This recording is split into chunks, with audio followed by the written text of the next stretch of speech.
그 폭력을 당해가지고, 그래서 아마, 자, 오늘 하도록 하겠습니다. 오늘은 아마 지금 우리 이제 한 3년 조금 더 넘었죠. 했던 것 중에서 이제 결실을 가져오는 그런 내용이지 않겠느냐라고 생각을 하고, 여러분들이 이제 궁금하다라기보다는 당연시 되었던 그 내용들, 그러니까 우리가 철학이라고 하는 거에 대해서 이제 워낙 이렇게 많이 하다 보니까 이제 조금 지겹기도 하고 라고 이제 많이 생각을 하신단 말이에요. 그래서 그 중에서 이제 철학이 지금까지 쭉 흘러오는 과정에서 20세기에 딱 들어오면서 이제 전쟁이 생기고 1차 세계대전, 2차 세계대전, 그리고 이제 냉전시대, 지금까지 왔는 자본주의 사회, 후기 자본주의 사회, 이제 지금 현재 오는 포스트 모더니즘이라고 하는 컨템포러리까지 오면서 제일 중요하게 떠오르는 화두가 존재 실존이죠. 이걸 어떻게 이제 풀어봐야 될 것이냐라는 문제를 가지고 제가 이제 제일 요즘 들어서 가장 작년부터 제일 고민했던 부분이 존재론이에요. 존재. 이걸 어떻게 생각을 해야 되고, 철학이 과연 이 존재라는 것 자체를 어떻게 생각을 할까라는 부분에 대해서 많이 생각을 했는데, 아시다시피 답이 없지요. 예, 존재라는 것 자체를 언어라는 영역으로서 표현을 하려고 그러면 못해요. 그래서 세계적인 우리 보통 철학자들이라고 이제 알고 있는 칸트로 들어갈게요. 칸트부터 시작을 해서 니체 등등 제가 많이 인용하고 있는 그런 철학자들이 존재라 그러면 알 수 없는 것이라고 이 얘기를 명명을 붙여버린단 말이에요. 그럼 뭐냐 하면 모르잖아요, 존재라는 것 자체를. 알면 우리가 왜 여기 있어요? 왜 알면 우리가 신을 왜 등장을 시켜야 되고 왜 우리가 철학을 해야 된단 말이죠. 그러니까 모르니까 존재라는 것 자체를 우리는 겸허하게 받아들여서 계속 곱씹고 그 두 단어 때문에 철학이라는 것 자체가 지금까지 오고 있다라고 저는 생각을 해요. 존재가 딱 명확하게 수학 문제 풀듯이 1+1은 2다라고 딱 했을 때 벌써 이미 철학이라는 학문은 과학적인 내용으로 접근되면서부터 시작을 해서 뭐 그렇게 어려운 얘기할 필요도 없고 탁탁탁탁 떨어지고 AI가 지금 현재 모든 걸 다 해결하는 시대가 되어버렸겠죠. 그래서 오늘은 그 실존에 관련되어 있는 내용부터 하면서 존재를 서서히 건드려 보면서 이게 미학으로 와야 여러분들이 그림을 볼 때, 예술을 할 때 이 부분이 가장 중요한 핵심 포인트라는 거죠. 이걸 언제 할까라고 생각을 했다가 우연한 기회에 이걸 한번 해볼까? 라고 생각을 했다가 자신이 안 생기더라고요. 존재를 해결을 내가 못하니까. 그래서 이제 존재라는 것 자체를 에코라는 사람이 존재론을 쓰기 시작을 했어요. 이 사람은 그냥 인식론, 대상하고 내하고 관계, 그걸 이제 저걸 바라봐서 내가 인식하는, 의식을 통해서 인식하는 문제를 하고 다음 이제 인식론 다음에 존재론이 나온단 말이에요. 그러면 누가 존재하고 대상이 있고 내가 있고 주체와 객체가 있고 정신과 영혼이 있고 몸이 있고 이제 그런 상황으로 되는 것을 에코라는 사람은 기호학이라 그래서 형이상학을 통해서 언어를 통해서 접근하려고 하는 사람, 비트겐슈타인하고 비슷한 사람. 그런 철학자들의 힘에 입어서 이제 존재를 살짝 나름대로 간파하기 시작했는데 그 사람이 너무너무나 좋은 얘기를 많이 해줘서 제가 존재에 대해서 조금 자신감을 가졌다. 그래서 나중에 존재가 무엇일까라는 것에 대해서 계속 그거는 진행되는 그런 의문이지만 살짝 제 나름의 어떤 그런 섣부른 그런 결론을 여러분들께 드리고 여러분도 깊은 사유를 하면서 그걸로 평생 계속 쭉 가면서 여러분들이 사유해야 될 부분 중에 하나가 존재다라는 걸로 시작을 하도록 하겠습니다. 그래서 이제 이름은 실존주의 미학이라는 걸로 딱 붙이자니 참 애매해서 뭘로 붙일까라고 생각했다가 이 이상의 단어가 없다라는 것은 거꾸로 말하면 정의가 없다라는 거죠. 실존이라는 단어가 여러분들한테 가슴을 때리면서 머리를 후벼 파면서 여러분들을 가슴 뛰게 하는데 중요한 거는 언어로 우리가 뭔가를 정의를 하려고 하니까 그게 되게 어려운 거지. 여러분들이 살아왔잖아요, 지금까지. 그쵸? 내가 원해가지고 지금 현재 이 상황에 태어난 사람 아무도 없잖아요. 눈 떠보니까 엄마 뱃속에 있다가 그러다 튀어나왔죠. 그걸 이제 하이데거는 기투라 그래요. 있다 보니까 툭 튀어나와 버렸어요. 그럼 있다가 툭 튀어나왔다라는 것은 그 사람이 뭘 말하려고 하는 거냐면 본질이 없는 거죠. 목적이 없는 거죠. 목적 없이 그냥 나온 거죠.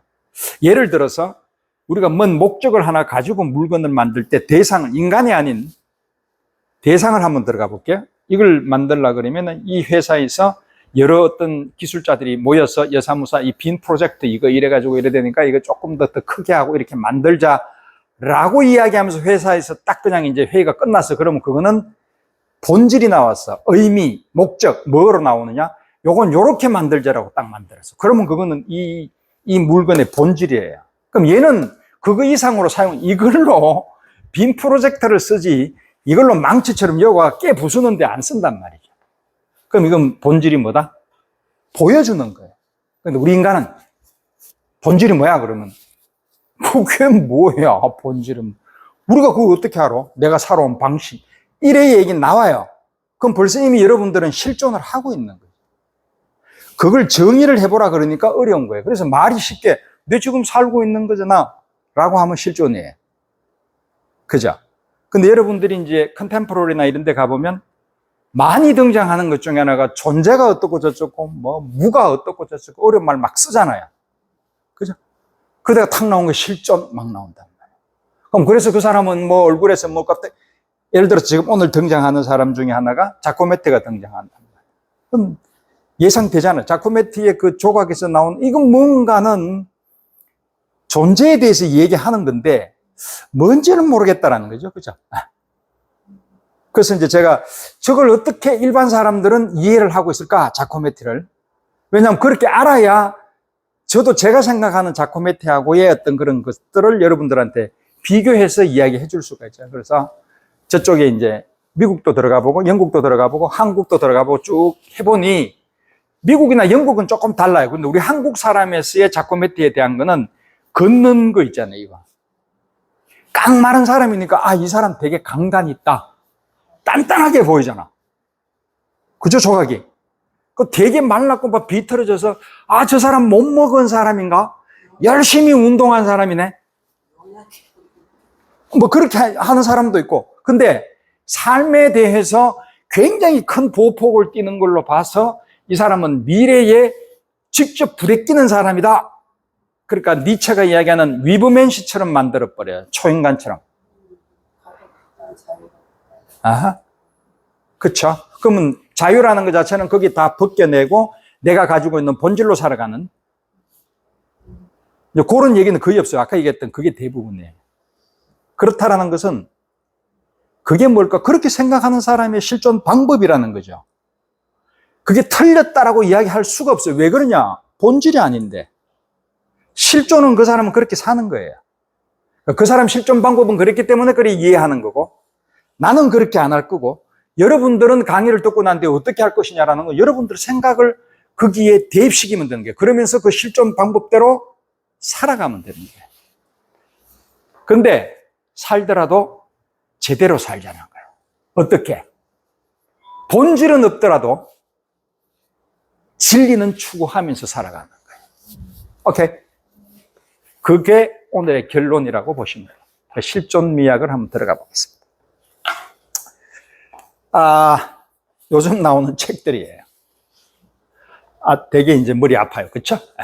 여러분들이 저번에 실컷 읽어봤던, 바타유의 에로티시즘을 읽고 나니까 금방 또 뭘 하나, 여러분들한테 이렇게 또 뭘 하나 소개를 합니다. 존재와 무, 사르트르의 현상학의 지각의 현상학, 이거는 메를로 뽕띠, 자코메티 하나 딱 걸어놨고, 자코메티하고 사르트르는 나이가 비슷한 한 서너 살 차이 나니까 알겠죠? 그죠? 보바르가 자코메티를 되게 좋아했어요. 사르트르는 안 좋아하는데 왜냐면 되게 스윗해요, 자코메티가. 그리고 여자한테 되게 소프트합니다. 그 의외다, 그쵸? 아닐 줄 아는. 그렇죠. 브랑쿠시는 어떨 것 같아요? 되게 무뚝뚝해요, 이 사람. 무뚝뚝해.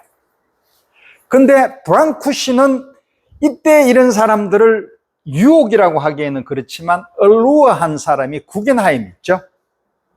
그 사람은 그쪽에 있었던 초현실주의 사람들은 다, 그쵸? 맥스 에런스도 자기 남편으로 했고 등등 했죠. 브레통부터. 브랑쿠시는 한 번 정도 구겐하임하고 썸씽 스페셜, 그리고 노. 자코메티 노. 자코메티는 그런 사람은 아니었어요. 자, 존재와 시간이라는 자체에 주목을 하셔야 돼요. 이 책이 하이데거라고 여러분들이 저거 어려워. 이게요, 철학이 어려운 것은 철학자가 되려고 하니까 어려운 거예요. 제가 늘 말씀드리지만 제 정도가, 제가 머리가 뭘 좋은 사람이라고, 별로 머리 좋지도 않아요. 그냥 조금 껍적거리고 읽어본 거예요. 근데 그 정도까지만 하면 돼요. 그 이상 가질 필요 없어요. 그래서 저희들이 강의하는 정도의 철학만 베이스 하에서 존재와 시간을 이해하고 그렇게 가면 되는 거예요. 이거를 원서를 통해서 내가 어떻게 한번 해봐야지 라고 하면서 읽을 필요는 전혀 없다는 거예요. 그거는 10년, 20년 읽어야 돼요. 그거 원하지는 않잖아요. 그렇죠? 그렇지만 그럼 하나 읽고 끝내자. 하나 읽고는 안 되니까 지금 이게 문제란 말이에요. 제가 이 부분을, 이거를 왜 이야기를 할까 말까 하면서 늘 고민했던 부분이 그거예요. 이거 얘기 안 해도 되는데 굳이 얘기를 해서라는 것은 굳이 여러분들한테 쉽게 설명을 할 수 있는 것이 어떤 건가라고 생각해서 책을 읽을 때 저는 그 포인트로 읽은 거죠. 물론 이제 남들보다는 조금 많이 읽었겠죠. 그래서 그 나름대로 이제 이렇게 잡아낸 이 개념이라 그러는데, 이 개념이 머릿속에서 이게 이렇게 연결을 해서 어떤 책들이 이렇게 만들어져 있다라는 거하고, 이 부분하고 중요한 건 이걸로 끝나버리면 철학 수업이잖아요. 아무 의미가 없잖아요. 아무 의미가 없는 건 아니지만 그래도 우리는 원래 베이스는 예술이잖아요. 그중에 특히 미술이란 말이죠. 미술하고의 관계 설정이 제일 중요하잖아요. 그걸 하는데 더 초점을 맞춘 거는 여러분들이 아시잖아요. 그죠? 그런 쪽으로 설명을 하고, 요번에 참 재미난 게 이게 하나 나왔어요. 들레이즈가 회와 세미나는 혼돈스럽고 장엄하다. 자, 그러면 요거 간단하게 한번 보죠. 들레이즈는 베이컨에 대해서 회화론을 했잖아요. 그 사람들이 왜 회화론을 들레이즈는 가장 중요하게 생각을 하겠습니까? 들레이즈가 제일 중요하게 생각하는 관이, 칸트는 순수이성 비판, 판단력 이성 비판이라는 거, 실천력 이렇게 비판이 있단 말이에요. 윤리, 진선미라는 거죠. 들레이즈는 철학, 과학, 예술 이 세 개를 가지고 철학을 하는 사람이에요. 그 철학은 철학자들이 하는 거고 예술은 예술가들이 하는 거고, 영화도 있었죠, 마지막에는. 그렇지만 이 예술은 감각을 계속 발전시키라는 거예요. 이 몸의 촉수를 계속 올리라는 거예요. 그 사람이 이론은 빨간 거 파란 거에서 이 빨간 거로 계속 가서 아장스망 그쪽에 있는 실제로서의 어떤 그런 자기의 포텐셜, 동물성을 계속 가만두지 말라는 거예요. 그렇다라는 것은 혼돈스럽고 장엄하잖아요. 그 단어가 그대로 나왔다. 그러면 이 책은 이런 거겠지 라고 생각하면서 무슨 그림을 봐야 된다? 그 느낌으로 베이컨을 보면 되는 거예요. 자, 요건 신간이래요. 또 나중에 한번 읽어봐야 되는데 아직 제가 못 읽어봤습니다. 자, 이런 책들도 있고요. 이 동물농장이 조지 오웰이 잡놈이에요. 그렇죠? 예. 오케이, 이 얘기 안 할게요. 자, 이 영화 아시죠? 내부자들.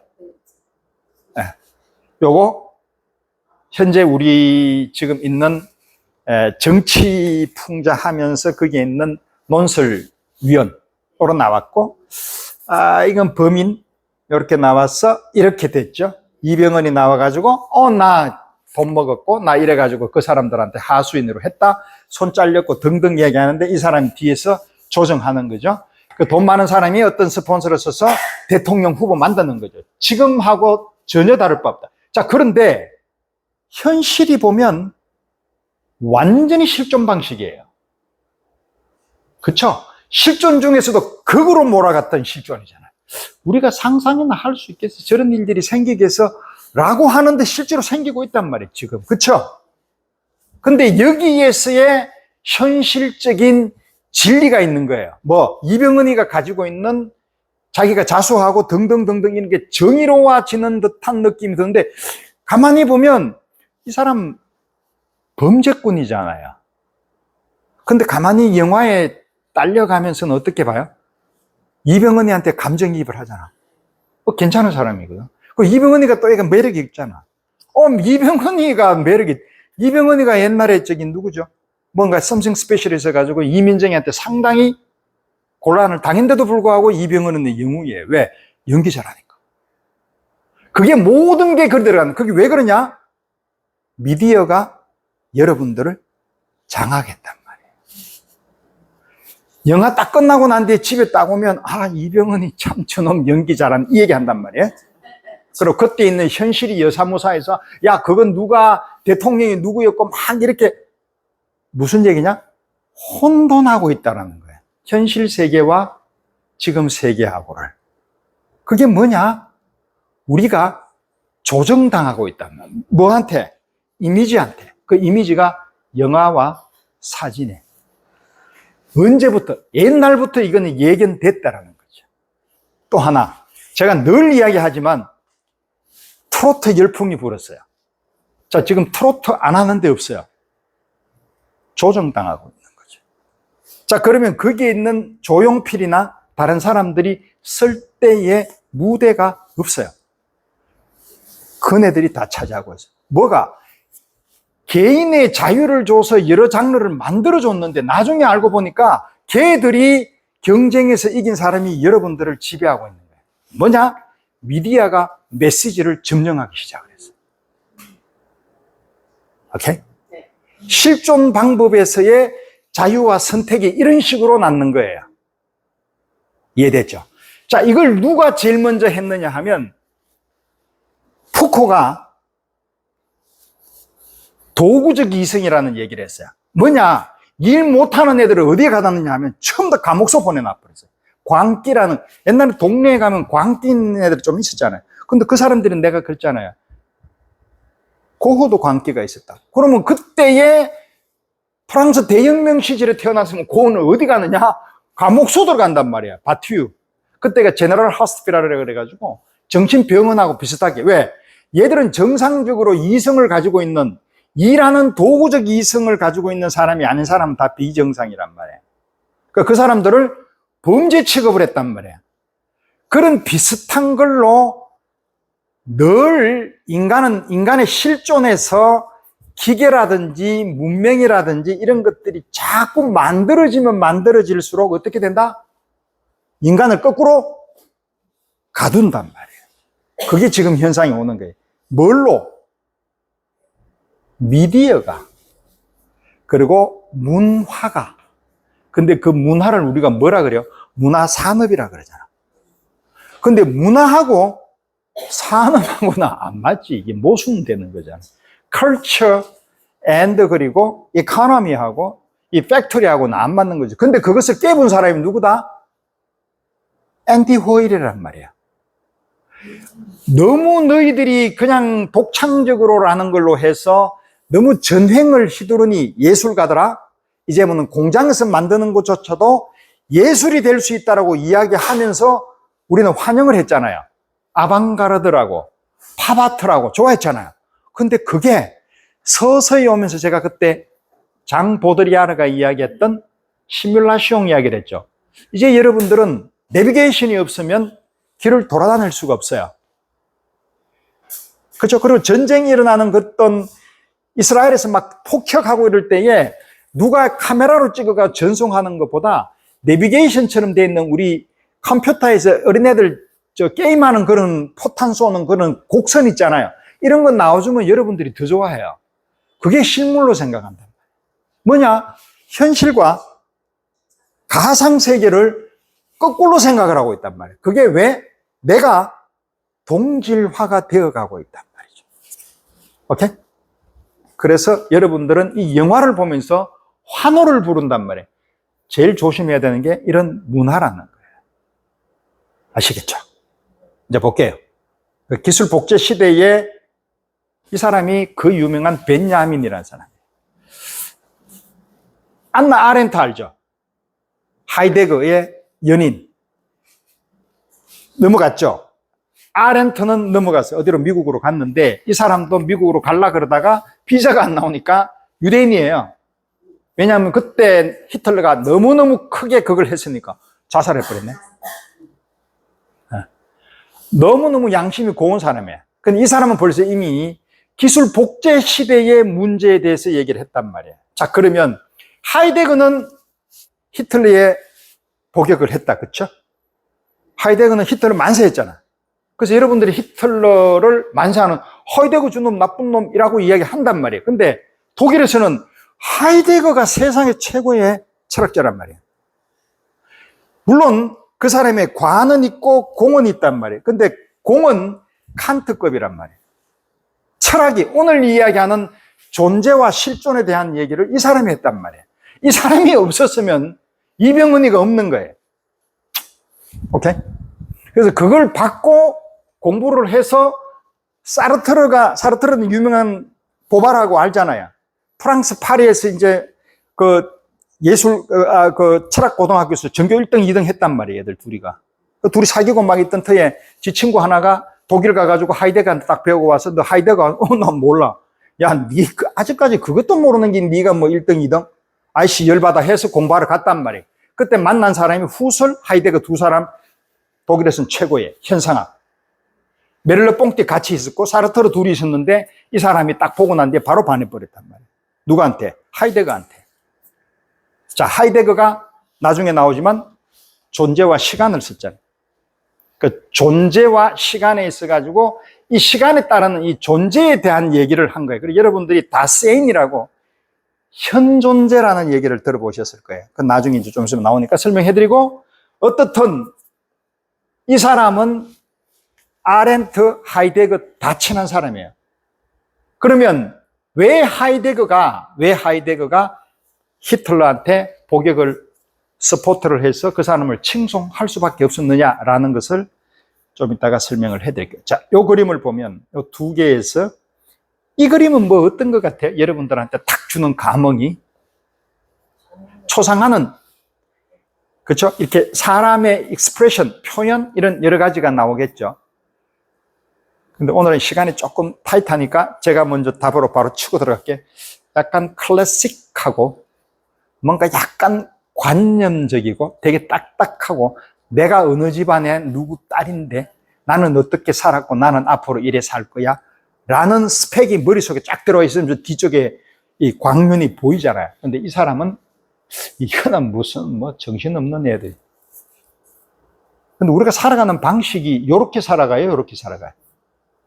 근데 요렇게 살아가는데 설명을 못 했잖아요. 옛날에도 이런 것들을 표현하고 싶었다. 그런데 표현이 안 되는 이유는 실존주의가 없었단 말이에요. 그렇게 이야기하는 이때, 자, 이때는 1500년대, 1400년대, 르네상스 때란 말이에요. 르네상스 때는 데카르트도 안 나왔어. 그러면 이제 중세 뒤로 해서 스콜라 철학하고 이제 중세들이 있었을 때는 우리 존재라는 게 있어요. 사람들의 존재가. 아니, 없어. 신이 자기의 형상하고 똑같이 닮은 애를 니를 하나 만들어 놨고, 니는 죽어도 여기서는 죄를 저지르지 말고 죽고 나면 내세가 있는데 거기서 심판받을 거야 라고 하면 얘는 아무것도 못해요. 그렇죠? 그렇지만 숨죽여 지내는 것 같지만 인간은 그렇지 않아요. 여기에서도 빨간과 바람이 있었다. 그래서 중세가 미학을 만드는 데 있어서 너무너무 아름답다라고 제가 늘 이야기하는 게 에코 얘기예요. 오케이? 자, 그건 거기까지. 어떻든 이때는 존재라는 것 자체, 내가 인간으로서 내 주체, 내 객체, 자아가 만들어져서 이걸 쫙 펼치기에는 안 됐기 때문에 존재라는 것 자체가 없어. 그러니까 속된 말로 존재감이 없는 거죠. 그러니까 이 사람은 이렇게밖에 없는 거예요. 그럼 보통 일반 사람들은 초상화도 안 그려주잖아요. 물론 돈도 없었지만. 됐죠? 자, 존재는 언제부터 내려오느냐면은 하이데거부터 시작을 한단 말이에요. 르네상스를 통해서 인간이 생각을 하고, 데카르트는 고기토라 그래서 내가 생각하기 때문에 내 자체가 존재한다라 그랬단 말이에요. 그러면 야, 그때 존재했잖아. 근데 그때 존재만 하면 뭐예요? 이제 신으로부터 어느 정도는 싹 나왔는데, 이 사람들 몸은, 데카르트가 생각하는 몸은 내가 생각하는 거기 때문에 내가 존재한다라고 하지만 내 영혼이 존재하는 거예요. 영혼, 정신, 의식. 그 몸은, 이때 몸은 따로 구분해 놨어요. 그러니까 이 사람들은, 데카르트는 그 몸을 어떻게 보느냐 하면, 우리가 자율신경이라는 거 있죠. 이건 내 생각, 제가 정의한 거예요. 자율신경은 배고프면 배가 꼬르륵거리고 하는 등등등등 자동기계로 돌아가는 그 몸을 말하는 거예요. 데카르트가. 그러니까 의식이 거기에 들어가 있지 않은 몸이죠. 이게 지금 누가 나오냐면 나중에 사르트르가 됐을 때는 대자적 존재하고 적자적 존재라는 말로 쓰기 시작을 해요. 일단 그거는 나중에 보죠. 어떻든 이런 식으로 몸이라는 자체에 대해서 한꺼번에 정신과 육체가 같이 붙는 심신이원론이 아니라 심신일원론. 지금 현재 두 개를 나누는 사람 어디 있어요? 그죠? 그건 왜 없어졌느냐 하면 내세라는 게 없어지고 난 뒤부터 그런 거예요.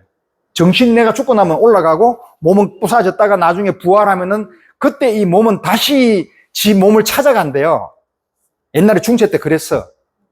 근데 그게 내세라는 것 자체가 거의 무신론에 가까워지면서부터 시작을 해서 이제 아니네라고 해가지고 이제 들어오기 시작했다. 심신 이론론으로 되면서 몸과 마음은 한꺼번에 돌아가지 뭐 다른 게 돌아가나. 오케이? 그래서 뭐가 나온다? 실존 존재론이 나와요. 그게 사르트르라는 거죠. 이제 대충 감 잡았죠? 잠 안 오죠, 교수님? 재밌어요? 오케이. 재밌어요? 오케이. 요렇게 알고 나면 나중에 철학책을 보면 플라톤부터 시작을 해서 여러분들 들레즈까지 전부 다 용어 싸움이에요. 다 이해할 수 있던 그런 상황이 된단 말이에요. 자, 이런 그림을 보면 인간 세상만 사이의 실존에 대한 얘기잖아요. 이 그림에서 뭔가 이게 관념적이고 이게 뭔가 도덕적이고 진선미의 진리에 관한 얘기로 그림을 그렸나요? 그냥 세상 살아가는 얘기를 그리는 거예요. 아, 나는 이렇게 보이더라 라는 거죠. 이렇게 원동, 이거 지금 그냥 보통 일반 컨템포러리에 있는 현재 우리 화가들이 그리는 그림들의 섭성이에요. 요번엔 또 바스키아는 그때부터 시작을 해서 이렇게 그렸죠. 그 글도 같이 넣고 해서. 조금 더 이제 문학적인 요소와 시각적인 요소하고 같이 간다는 것은 실존적으로 봤을 때 내가 느끼는 이 시각적인 것도 중요하지만 내적인 체험도 중요하지만 머리로 생각하는 이런 랭귀지에서도 나오는 그런 것들도 있잖아요. 체험적인 요소도. 그래서 이 사람은 같이 컴비네이션 한다는 말이죠. 옛날에 있던 방식들 거부하고 자꾸 새로운 방식. 그건 뭐냐? 실존하는데 여러 가지 방법으로 하는 거죠. 이분이 살아가는 방식이 다 다르듯이. 그거 보고 존재적 차이라고 이야기를 해요. 그것은 이렇게 가는 거죠. 프리기즈가 요새 하고 있나요? 예. 9월 달에 하나요? 예. 키아프도 하고, 이불도 그렇고, 예. 전부 존재에 관련되어 있는 것들을 이 사람들이 표현하는 거죠. 그러니까 우리나라 지금 현재 대표적인 화가나, 그 당시에 1930년대 루이스 이런 사람들 보면 전부 존재에 관한 얘기예요. 근데 이제 이 얘기를 여러분들이 딱 보면 뭔가 관심을 안 가지면 모르잖아요. 모른다라기보다는 확 안 와닿아요. 내가 좋아하는 것들이 아니니까. 그게 취향이라 그래요. 내 취향이 아닌데 이거는 아주 유명한 사람 거라 그래서 저쪽에 퍼블릭 아트 쪽에 막 이렇게 광장에다가 있고 하니까 저건 알아야 된다라더라 라고 해서 보지 말고 존재론적으로 쭉 보면 엄마하고의 관계 이런 것들이 나오면 재밌잖아요. 그런 걸 통해서 사람하고 관계가 만들어지는 거잖아요. 그 관계를 통해서 내가 살아가는 방식에 대해서 한 번쯤 사유한다는 거죠. 사유하면 나도 생활하는 방식을 달리 내 나름의 자유를 가지고 결정할 수가 있는 거잖아요. 그렇죠? 그러니까 철학책 한 권을 보는 거하고 똑같다라는 거예요.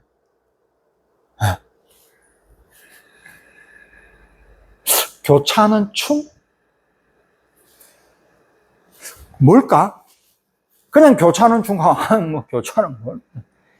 근데 철학을 조금 해서 이제 사유를 해서 내가 거기에 따르는 비슷한 예를 한번 경험을 해보고, 몸의 어떤 방식이나 이런 것들에 대해서, 의식과 이런 것들은 이런 존재로 인해서 살아가는데, 그럼 그때 세계가 이래 됐으면 교차하는 춤은 이런 게겠구나. 옛날에 우리 원시시대 때 알타미라 동굴에서 전쟁하고 막 이렇게 사냥할 때 그 사람들은 무속신앙에서 막 춤추고 막 디오니소스적으로 이렇게 축제하잖아. 그런 걸 말하는 거예요. 그러면 그때는 초월적인 원시 세계의 그 고갱이 이야기하는 그 원시 사회, 이런 것들에서 나온 순수함, 이런 것들을 잡아내려고 이런 단어를 쓰는 거죠. 알고 보면 다 아는 거예요, 여러분들이. 근데 그럴듯하게 포장했단 말이에요. 오케이? 그러니까 저런 비평가나 이런 사람들한테 기죽을 필요 하나도 없는 거예요. 네. 어려운 단어를 쓰면 쓸수록 우리나라 대한민국에서는 상당히 자기가 권위자로 생각하는 이상한 그런 관념이나 개념이 있기 때문에 그런 현상이다. 지금 이게 락강이나 이런 사람들이 똑같이 얘기하는 거예요. 제가 이 얘기를 만들어내서 하는 게 아니라. 그럼 여러분들도 다 알아야 되는데 그걸 못 알아먹게끔 만들려고 하는 것들은 안 된다는 거죠. 자, 이런 식으로 이제 막 이렇게 해요. 근데 이것도 제가 늘 느끼는 거지만, 우리나라는 뭘 하나 만들어도 좀 촌스럽게 만들어. 이렇게 임팩트가 강하게 없어요. 막 이래 나열을 해, 이래 막 어지럽게. 그럼 보고 나면, 뭐야, 이런단 말이에요. 그게 지금 현재 우리나라의 현재의 실존 방식이에요. 요번에 또 어디죠? 중앙박물관에 굿즈가 난리가 났잖아요. 그런 것들. 부으면 좋아요. 근데 간 김에 굿즈만 사지 말고 거기에 있는 박물관에 있는 우리 조각품도 보고 하라는 거죠. 누구예요?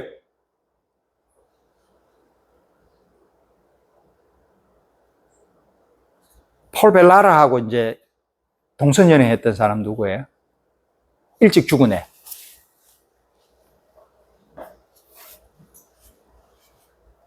프랑스. 동성연애가 일찍 죽은 애. 찾아보세요. 저도 이름 갑자기 생각해요. 그럼 보들레르고, 니체고. 그러니까 이런 사람들이 전부 다 실존에 관련되어 있는 내용을 이야기하는 거예요. 왜냐하면 그 시대가 실존의 몸부림을 친단 말이에요, 이게. 왜냐하면 천상에 있던 이데아를 끌고 내려와서 존재를 갖다가 일자적인 존재에서 종교에서 벗어나서 내가 고기토를 통해 가지고 이제 현재 살아가는 방식에서 존재를 계속 나아가는 그런 상황이 우리가 옛날에 살아갔던 방식하고 다르잖아, 이 존재라는 것 자체가. 옛날에 그냥 농경사회하고 그때의 산업혁명 시대는 도시화가 되면서부터 시작을 해서 인구가 급격스럽게 팽창한단 말이에요. 그 존재 방식대로 얼마나 다르겠어요. 그러니까 이제 사회주의자도 나오고 공산주의도 나오고 그리고 이제 자본주의에 인해 가지고 거기서 문제가 생기는 파시즘이 나와가지고 이제 전체주의로 인한 히틀러가 제2차 세계대전을 일으키는 그런 상황까지 만들어졌잖아요. 그게 이제 실존주의에서 나오는 그런 폐해가 되죠. 자, 요 그림이 뒤마의 그림이에요. 전형적인 지금 현재의 이 존재에 관련되어 있는, 그러니까 사람을 통해서, 얼굴을 통해서 표현하고자 하는 사람들은 이 실존이나 이런 존재주의에 대해서 굉장히 심도 있게 연구한 사람들의 집단들이죠. 그러니까 자기가 그렇게 사는 사람이라고 보시면 될 것 같아요.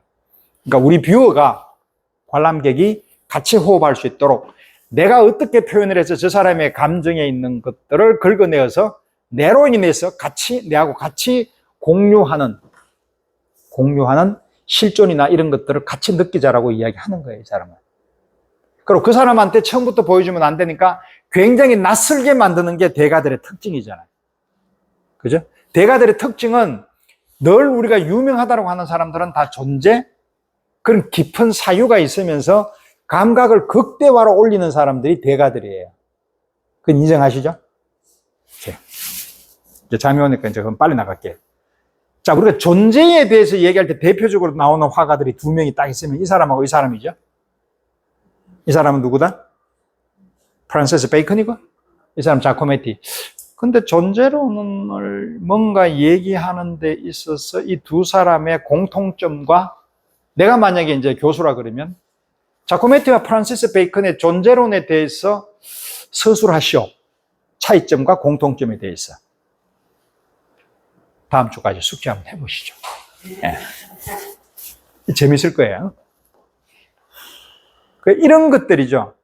그러니까 무기력한 요즘의 까미도 전형적인 실존주의자예요.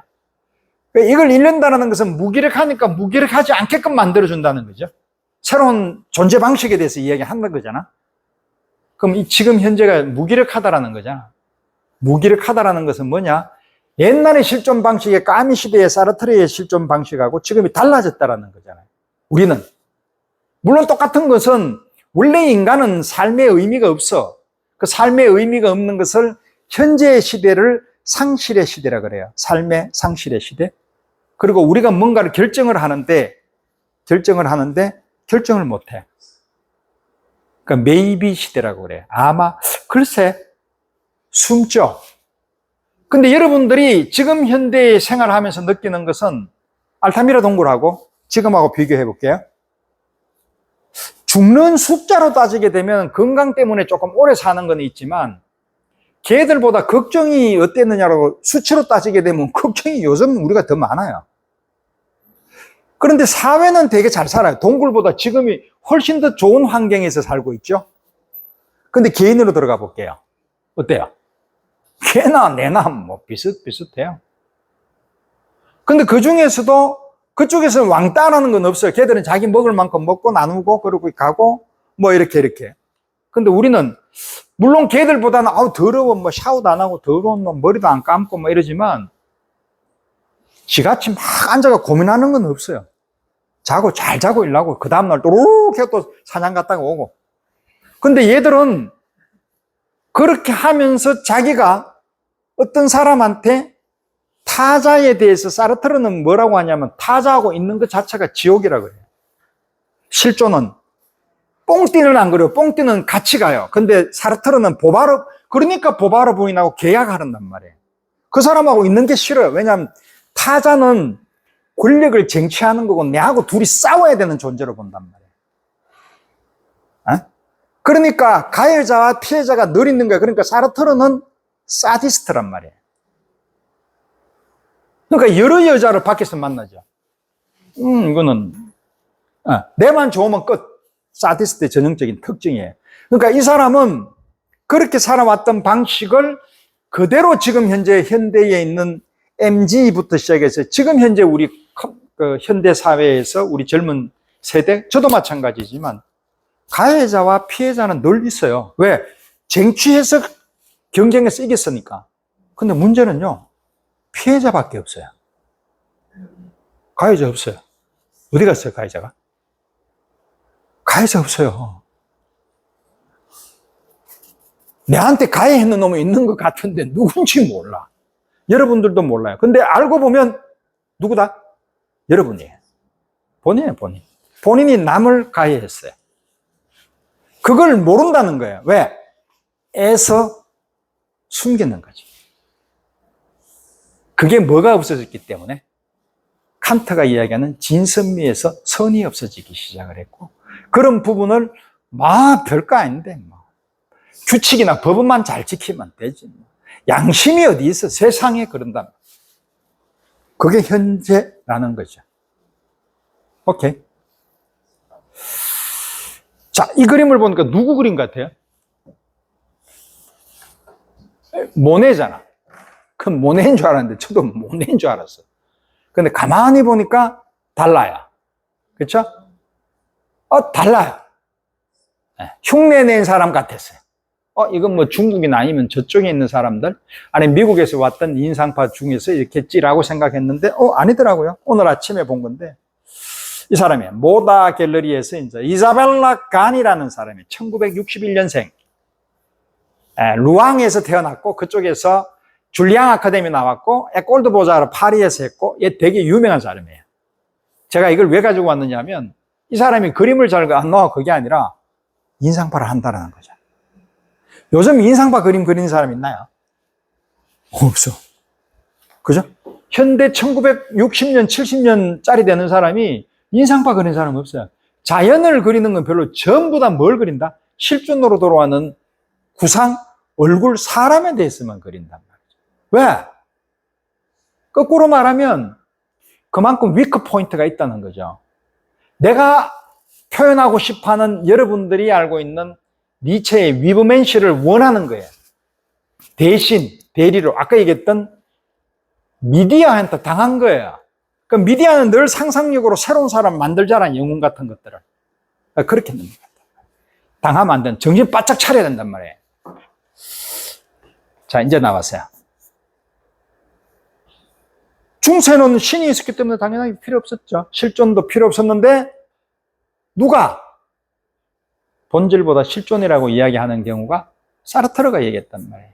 누가? 그보다 앞서 있던 사람은 하이데거가. 하이데거의 존재는, 존재라는 것 자체를, 자, 존재가 뭘까? 존재는 아까 저도 잠깐 서두에 말했지만 참 어려워요. 존재감이라고 표현을 하죠. 그럼 존재감하고 존재가 똑같을까? 아니죠, 그것도. 그거는 인식론에 들어가게 되면 상당히 많은 어떤 그런 형이상학적으로 푸는데 그거를 이야기할 수는 없어요. 그거는 굳이 이야기 안 하는데 여러분들이 다 알고 있는 내용이니까 제가 쉽게 한번 풀어볼게요. 그래서 에코는 내하고 방식이 조금 달라요. 내 방식하고 에코 방식. 자, 나는 내부터 말씀드릴게요. 물고기가 있어요. 어항에 들어갔어요. 어항에 들어가서 물이 있단 말이에요. 물만 있으면 살 수 있나요? 아니죠. 산소, 공기 등등등등 있죠. 존재해요. 자, 만약 이게 없으면 물고기는 죽죠. 존재자죠. 사람이죠. 그죠? 그러니까 현재에 있는 과거에 살았던 물고기도 있고 옆집에 있는 물고기도 있고 이런 물고기가 있죠. 아직 나하고 관련이 없는 그런 물고기. 여기에 있는 물고기가 아니다. 그럼 저쪽에 있는 저 앞에 살집 떡볶이 안에 있는 물고기도 있죠. 그건 존재지만 현재 내하고 같이 관계를 맺고 있는 존재는 아니죠. 존재자가. 거기서 내하고 관계를 맺는다 그래서 현존재라는 얘기를 써요. 그럼 이 현존재가 드러나야 되죠. 그럼 뭘로 드러나느냐? 물이 있다는 말이에요. 물 안에 있는 물고기가 되어야지만 지가 살아있는 거죠. 저는 그걸 물고기 어항에 있는 물이라고 표현을 해요. 에코는 양수라 그래요. 양수. 엄마 뱃속에 있을 때, 그럼 어린애가 뱃속에 들어가 있는 태아 3주짜리, 4주짜리 애들 있죠. 존재감을 느낀대요. 존재라는 것을 얘들은 알아요. 네, 과학적으로 증명됐다라고 얘기하는데 그건 제가 알 수는 없어요. 그리고 다른 철학자는, 펄스라는 철학자는 존재라는 것 자체를 내 피부 밑에 흐르는 이 림프액 같은 거, 뭔지 모르게 에너지가 흘러가는 그런 이 흐름의 어떤 물결들, 이런 것들이 존재라고 해요. 그러니까 살아있는 뭔가 이 에너지 파동 이런 것들을 얘기하는 것 같아요. 대충 감 잡았죠. 제 존재란. 그거 이상은 설명을 못 합니다. 존재는. 왜? 존재에 대해서 설명을 해보라 그러니까 아무도 존재를 설명할 수도 없었고 칸트가 존재에 대해서 설명할 일이 없었어요. 존재는 별로 중요하지 않았단 말이에요. 그 당시에는. 칸트는 인식론자지 존재론자가 아니었기 때문에 그렇단 말이죠. 자, 그러면 하이데거가 이야기하는 현존재, 이제 조 교수님하고 나하고 둘이 이제 같이 앉아서 얘기를 해요. 그 조 교수님이 만약에 이제 이게 빔 프로젝트에. 그 내가 이렇게 있을 때 칸트 이론으로 보면 쟤는 내가 안 보고 있으면 꽃이 되어서, 김춘수 꽃이 되어서 내한테 다가왔다는 거 똑같은 거예요. 얘를 내가 안 보고 그냥 있으면 얘는 사물이에요. 내가 보고, 얘가 지금 안 되네? 라고 들어가면 얘는 대상이에요. 오케이? 그 대상과 사물의 차이는 바깥에 있지만 다르다는 거예요. 내가 주체인 내가 등장했느냐 안 돼. 인식이 들어가느냐 안 들어가는 거예요. 그러니까 인식하는 사람을 대자적 존재라 그래요. 이게 사르트르가 이야기하는 거예요. 근데 내 몸이 있지. 대자적 존재는 내 의식에서 나오는 고기토가 이야기하는 데카르트의 의식에 해당되는 것을 대자적 존재라 그래요. 근데 이때는 영혼만 있지 대자적 존재에는 몸은 없어요. 이때 몸을 적자적 몸이라 그래요. 자, 그러면 내가 이제 지금 정은 씨하고 얘기한단 말이야. 그거 어떻게 됐어요? 라고 하면 그때 내가 정은 씨하고 이야기할 때 내 몸은 내가 생각을 해요. 나는 내 몸 생각 안 해요. 근데 가만히 있어가지고 내가 지금 뭐 하고 있지? 아까 참 정은 씨하고 얘기했네. 내가 아까 지금 뭐 했지? 라고 생각할 때 내 몸을 생각하잖아. 이때가 내 적자적인 몸 상태로 내가 내 의식을 돌려볼 수 있단 말이에요. 그러니까 내가 보는 몸과 보이는 몸이 내가 있잖아. 그렇죠? 그러니까 보는 몸을 대자적이라 그래. 의식을 통해서 보는 건데 보이는 몸은 내가 생각 안 하면 얘는 가만히 있어요. 얘는 사물이에요, 사물. 근데 이 몸을 누가 봐요? 내가 볼 수도 있지만 옛날에 거울 없을 때는 못 봤죠. 그래서 누가 어디를 봤어요? 나르시스를 통해서 연못을 봤잖아. 근데 보니까 낸지 아닌지 잘 몰랐단 말이에요, 처음에는. 거울 있을 때는 알았지만 근데 이것도 몰랐을 때는 내가 내 몸을 볼 수가 없어. 그냥 이렇게만 보지 내 얼굴을 볼 수 있나요? 그럼 나는 몰라요. 그럼 누가 봤어요? 타자가. 그럼 그걸 타자의 몸이라 그래요. 그 적자의 몸은 타자의 몸이에요. 보이는 몸은 타자의 몸인 거라. 그래서 사르트르가 내 몸은 내 몸이 아니라 그런단 말이에요. 왜? 항상 뭔가 내가 이제 열쇠구멍을 통해서 어떤 뭔가 나쁜 짓을 하고 있어, 지금. 그 안에 뭐가 있는지 싶어서 막 본단 말이에요, 이렇게. 보는데 우리 되게 불안하잖아요. 누가 날 볼 것 같고. 이런 생각이 드는 것은 보이는 몸을 누가 본다라는 거잖아, 적자 몸을. 타인이. 그죠? 그럴 때, 아이씨, 아니야 하면서 보면 저쪽으로 내가 봐서, 그럼 적자의 몸이 아닌 대자가 존재인 의식을 통해 가지고 보잖아. 그때는 이 몸이 느껴 가지고 내 머리다가 이야기할 거 아니야. 야, 저거 봐라, 이상한 놈 하나 왔어. 라고 이야기할 때 의식이 발동한단 말이에요. 이거는 이거 보고 지성이라 그래요. 이건 지각이고. 오케이? 또 하나. 요렇게 만져봐. 만져지고 만지고 있잖아. 두 개가 서로 상호되지. 그럼 요게 서로서로 느끼면서 만지는 것기도 하고, 자, 오른손을 가지고 내가 왼손을 만진단 말이에요. 그럼 내가 오른손을 가지고 만지는 것기도 하는 요 상황이 되면 의식이 통하지. 그럼 이때는 대자적 존재가 들어갔을 때는 이게 강하잖아. 오른손으로 왼손 만지라 그랬으니까. 근데 잊어버렸어요. 가만히 있다 보면 이게 왼손이 얹혀져 있는 건지 이놈이 올라가 있는 건지 이놈이 있는데 내가 들어간 건지 모른단 말이에요. 적자적 몸이라. 오케이? 그 적자적 몸은 감성이 오고 가고 감정이 오고 가는 거잖아. 이제 이해됐지? 그게 이야기하는 현상학이란 말이야. 메릴로 뽕띠가 뭐라고 했느냐 하면 산에 들어가니까 저쪽 나무가 나를 보는 것 같대 라고 하는 게 누구냐면 나무가 내를 보는 게 아니라 나무가 어떻게 봐. 그런데 내가 자연 안에 들어가면은 타자가 나를 본다는 거잖아요. 이때 몸은 대타의 몸. 타자가 나를 보이는 몸을 보고 있다는 거예요. 그러니까 이게 결국은 쉽게 말해서 몸이잖아, 몸, 그냥. 그죠? 생각. 그 두 개를 그냥 뭉쳐놨단 말이에요, 이제. 오케이? 근데 사르트르는 떼놨어. 오케이? 그만큼 사르트르는 개인주의자고 실존주의자고 사디스트고 지만 생각하는 대자적 존재인 사람이에요. 뽕띠는 대자적과 적자를 같이 섞어서 몸도 굉장히 중요하다고 생각해요. 그러면 이 적자의 몸을 중요하게 생각하는 사람은 들레즈는 어떤 사람이다? 적자적인 사람을 좋아 더 했으니까 거의 메릴로 뽕띠에 가까운 사람이죠. 이제 이해됐죠? 그러니까 사르트르에서의 회화는 자쿠메티 이외에는 거의 없어요. 근데 가만히 보면 자쿠메티도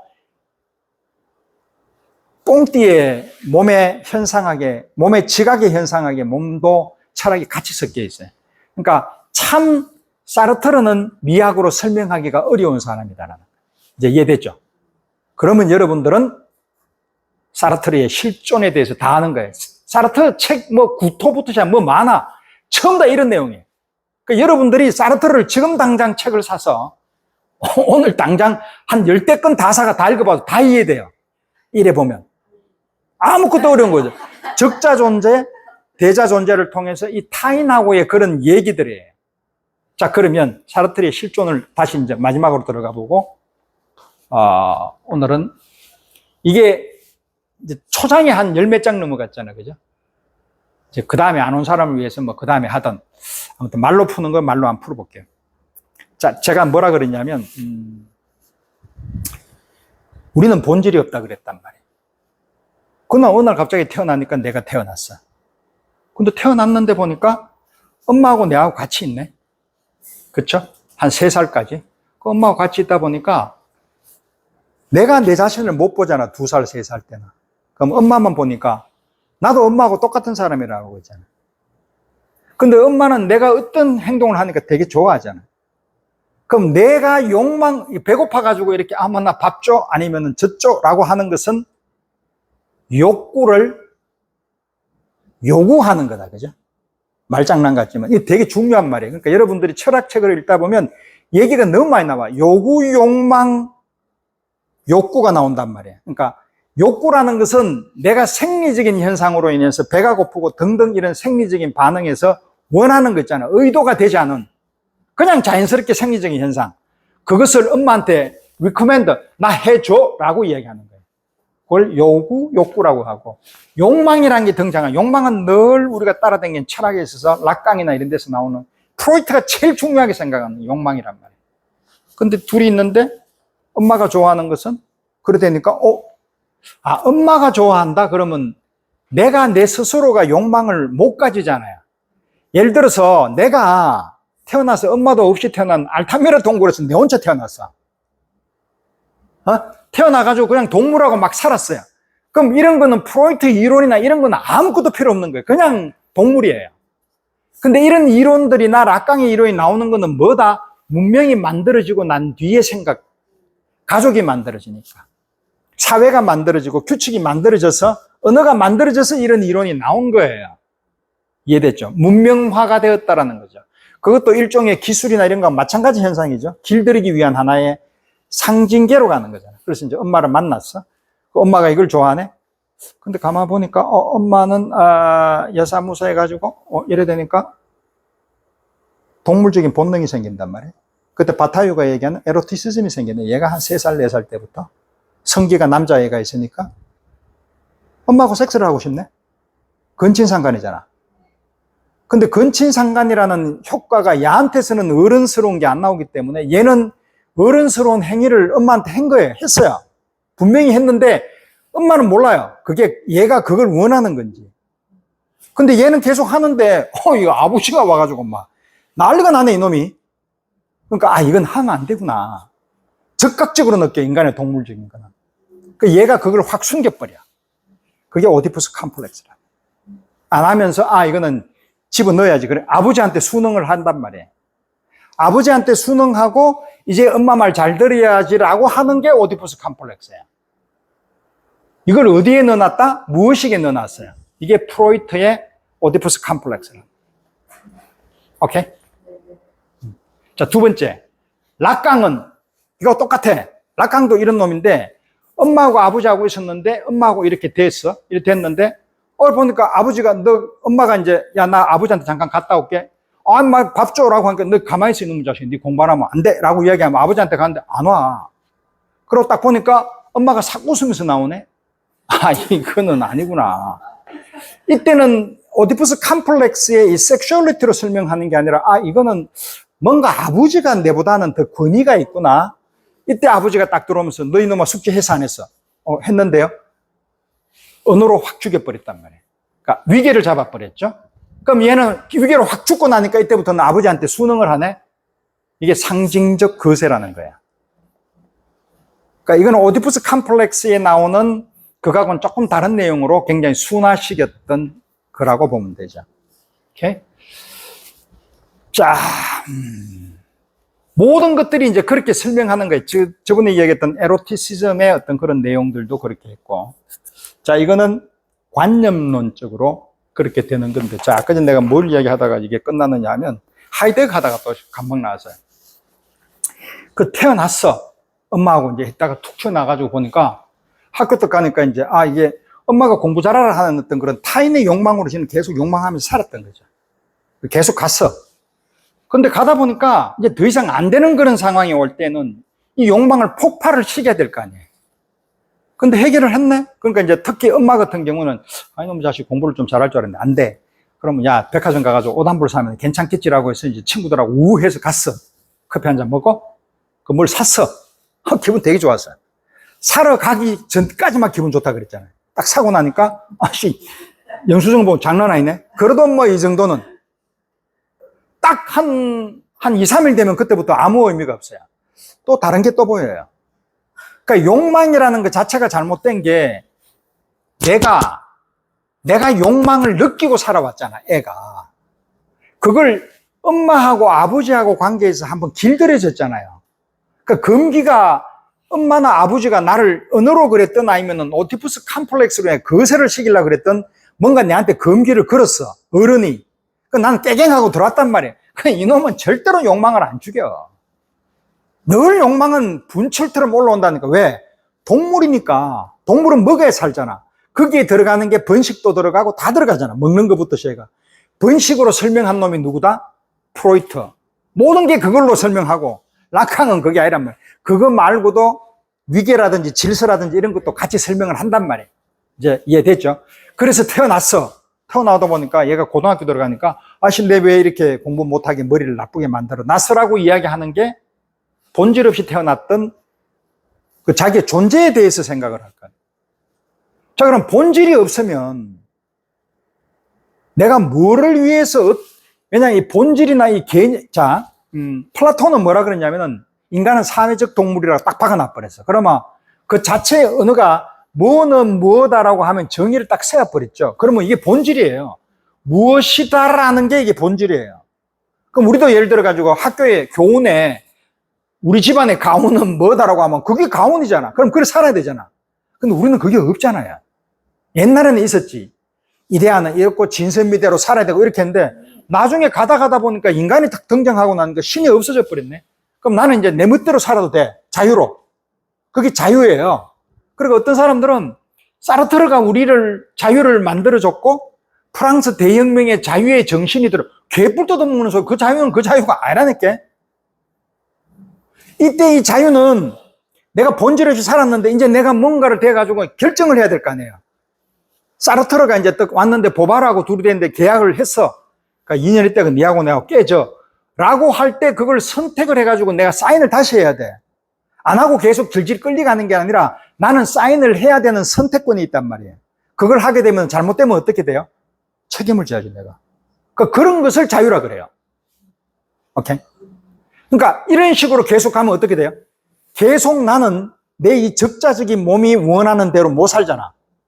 또 새로운 사실이 생기면 또 그게 변해야 되고 또 오면 또 변해야 되고 그러면은 내가 살아가는 이 방식은 대자적인 존재인 내 이 영혼은 적자적인 몸하고 관계없이 내 머리대로 생각하면서 살아가잖아. 그럼 얘를 어떻게 해야 돼? 늘 부정을 해야 돼. 야가 원하는 대로 없어. 야는 늘 새로운 애로 리셋 다시 짜야 돼. 그건 무화작용 내지 존재 무라고 이야기를 해요. 그게 자코메트라는 거예요. 내 생각에. 모든 것 껍데기를 다 버리는 거예요. 적자적인 몸으로 나온 거예요. 오케이? 자, 이제 이 철학의 하늘, 이라면 이거 플라톤. 땅, 이거는 아리스토텔레스. 요거는 옛날에 관념론, 이데아론이 있었던 사람들이기 때문에 이때는 실존이 있었다, 없었다? 인간의 존재라는 것 자체는 별로. 어디서 살았다, 우리가 그때? 동굴에서 살았잖아요. 동굴에서 살면서 저 바깥쪽에 있는 이데아대로 너희들 살아야 돼 라고 이야기하면서 플라톤은 이데아론을 이야기를 했잖아요. 국가론하고 같이 하면서 너희들은 그냥 앞만 보고 가는데 이 저쪽에서 비치는 이 그림자에서 나오는 이데아대로 그냥 살면 돼. 진선미대로 집에 있는 우리 집 가운데로 야 착하게 살자. 그럼 착하게 살면 되는 거예요. 근데 그걸 살아보니까 야 이게 그게 말이 되냐라고 얘기했단 말이에요. 그래가지고 자유를 줬네. 누구한테? 사르트르한테. 그게 폭발적으로 되게 된 것 중에 하나가 기계 문명이고 인간들이 많이 팽창하면서부터 시작해서 다양성이 만들어졌잖아. 그러면서 막 경쟁하고 막 살았겠죠. 가해자, 피해자 막 했는데 나라는 잘 사는데 가해자, 피해자밖에 없고 가해자는 없어. 근데 굉장히 부조리하거든. 내가 왜 이리 살아야 돼? 라고 하는 게 실존이란 말이에요. 그러면서 계속 시간에 따라 변하잖아. 근데 그 시간에 따라 변하는 역사나 이런 것들을 해결은 정신이라 그랬고 시대 정신이라 그랬는데 야 무슨 개뿔 뜯어먹는 소리냐. 내가 못 먹고 사는데 무슨 시대 정신이 있어. 살아가는 방식이 더 중요하지. 해결하고 반대 방향으로 걷는 사람이 누구다? 하이데거란 말이에요. 누구다? 사르트르란 말이에요. 그 사람들은 실존 방식이 이런 거였단 말이에요. 그것을 내가 표현하고 싶은 방식대로 갔는데, 자, 그러면 하이데거가 왜 히틀러를 그랬느냐? 자기가 그렇게 살면서 막 이제 생을 살아왔는데, 아까 얘기했던 이런 것들의 이제 존재론도 설명을 했어. 그죠? 네. 존재자하고 용재자를 이제 설명하고, 존재 방법에 대해서 이 사람은 이제 더 깊게 들어가는 거야, 이게. 어떻게 들어가느냐 하면, 반고흐의 구두를 딱 보면, 이렇게 딱 보면 구두 이렇게 빈 구두 있었잖아요. 근데 보면, 이거 누가 신었겠다라는 생각이 들죠. 그게 상당히 그때 뭐, 신문에서 뭔 얘기하는데, 뭔 얘기는 하는데 모르겠죠. 뭘 얘기하려고 하는, 뭔 얘기는 했어. 이건 신은 사람이 있었고, 하이데거는 뭐 이 사람이 신었던 농부가 뭐 굉장히 힘들었고, 고흐도 그렇게 표현을 했겠지라고 하는데, 그거 읽어보면서, 그럼 그렇게 생각하지, 그렇게 생각 안 하는 사람 어디 있어라고 생각했을 거 아니에요. 그걸 굳이 뭐 신문기사로 썼어야 될 내용인가? 그런 생각이 안 들어요? 그때 그거 적었다니까? 이래가지고 막 이렇게, 그 기억나죠? 반고흐의 구두 중에 이렇게 찌그러진 구두 있는데 이거는 누가 고단한 농부가 신었는데 그거는 그 사람은 그걸 표현하는 거다라고 하는데 그건 모르는 사람 어디 있어? 어린애도 아니고. 근데 그걸 굳이 뭐 기사에서 그렇게 자세히 적어야 될 내용이냐? 그걸 아무도 질문 안 하고 나는 그게 참 이상하다고 저거를 왜 적는데 저거를. 그거는요. 반고흐의 미술을 설명하려는 게 아니라 이 바보라서 그래 기자가. 반고흐가 그걸 그렸으면 당연하게 우리는 다 알잖아. 저 신은 사람은 구두 신어가지고 일하는 사람인지 남학신 신는 사람은 딱 정해졌을 거고 저게 어디 뭐 골프 치는 사람이 저거 신었겠어? 볼링 치는 사람이? 아니잖아요. 농사 짓는 사람이 지었을 거 아니야. 그리고 그때 시대 상황으로 보면 그쪽 아르리나 파리에서 있었던 사람들, 이런 사람들이 종류인 사람들이 신었을 거 아니에요. 그럼 딱 안단 말이에요. 그 존재자가 누구였는지. 그죠? 근데 그것을 그렇게 설명하려는 게 아니라 이건 하이데거의 용재론을 갖다가 설명하기 위한 하나의 도구로 지금 나왔는 거예요. 그런데 그걸 예술 작가가 쓰면 안 되지, 그거는. 그냥 철학이 하이데거라는 사람이 이런 책을 썼는데 존재와 시간을 예사무소 해가지고 나오는 존재자와 용재자가 있단다. 이 용재자는 이런 경우에 이런 식이 됐을 때 용재자다. 뭔 얘기냐? 구두가 있더라도 저 구두가 신은 사람의 어떤 것들이 우리가 명확히 예상이 될 수 있는 그런 존재의 흔적이 보이는 거 있잖아. 그냥 저 백화점에 있는 구두하고 다르잖아요. 이건 헝구두고 새고, 그럼 바보다 이거 물어보면 다 알아. 6살짜리에도. 그걸 설명할 때 용재자라는 거하고 그냥 존재자하고 사물하고 대상을 설명할 때 그 차이를 설명하고. 그거 그냥 간단하게 한 석 줄만 이야기하면 되는 거를 굳이 그렇게 고흐를 끌고 들어오니까 얼마나 당황을 해요, 사람들이. 아직도 그걸로 사람들 헷갈린단 말이에요, 이게. 그걸 왜, 뭔가 대단한 게 있는 것 같은? 뭘 대단해? 아무것도 대단하네. 자, 이런 사람들의 얘기가 다 끝났어요, 이제. 이해됐죠? 네. 그래서 이제, 이걸 통해서 이런 작가들의 작품들을 설명할 거라는 거죠. 볼게요. 자코메트는 이제 대충 머리에 감이 오죠. 자, 이 사람하고 이 사람 비슷하게, 그래, 뭐, 이게, 인터넷 들어가 다 나와요. 어떤 거는 보면, 자코메티의 뭐가 어떻고 저쩌고, 껍데기, 그런 거는 의미가 없고요. 네. 포인트가, 요거, 이 네 사람의 공통점과 거의 공통점이에요, 이 사람들은. 내가 그걸 보고, 야, 이게, 찾다 보니까, 이게, 이렇게까지 가더란 말이죠. 자, 이 네 사람의 특징은 드로잉은 귀신들이에요. 그림 그리기 전에 이 사람들은 전부 다 드로잉을 그렸어요. 드로잉이 먼저 나와요. 그래서 요번에 곰리가 저쪽에 우리나라에 왔죠? 가보셨나요? 거기에 드로잉이 제가 상당히 괜찮았다 그랬죠? 이 사람 드로잉과 자코메티 드로잉을 비교해 보세요. 예술이에요. 그러면 그냥 이건 실존이라는 것 자체가 여러분들한테서 이제 강의를 들었으니까 제가 설명하는 선입관으로 보지 말고 여러분들의 시각으로서 한번 그걸 보는 걸 추천드리고요. 루이스 브로자도 굉장한 그 내공이 있는 화가예요. 아시다시피 이분이 이제 그때 어릴 때에 굉장히 섹슈얼 허레스먼트부터 시작을 해서 엄마 아버지 어떤 그런 관계 여러 가지가 되게 문제가 되었던, 그러고 우리 쿠사마 야요이도 그런 상황이 되었고, 근데 루이스 브로자는 그렇게 그 정신분열까지는 안 갔어요. 쿠사마 야요이는 굉장히 지금도 힘들어하면서 약물 치료하고 있는 그런 상황이었고, 치하루 이 사람도 잘 알다시피 이 사람도 죽을 고비를 2번 넘겼고, 처음에 그림에 보면 상당한 드로잉이 많아요. 그러니까 이 사람은 3가지 시리즈를 한국에서 왔죠. 남편이 한국 사람이에요. 그래서 이분이 가지고 있는 그 존재에 대한 그 얘기가 뭉크로부터 시작을 하는 듯한 느낌이 들어요. 그래서 그걸 한번 유심히 봐주면 좋을 것 같고, 그리고 드로잉이 굉장합니다. 자, 이제부터 보죠. 자, 아까 존재가 하려 그러면, 요거는 7시니까 7시 반까지만 할게요. 7시 반까지 하면 얼추, 지금 슬라이드가, 요게 지금 몇 번째냐 하면,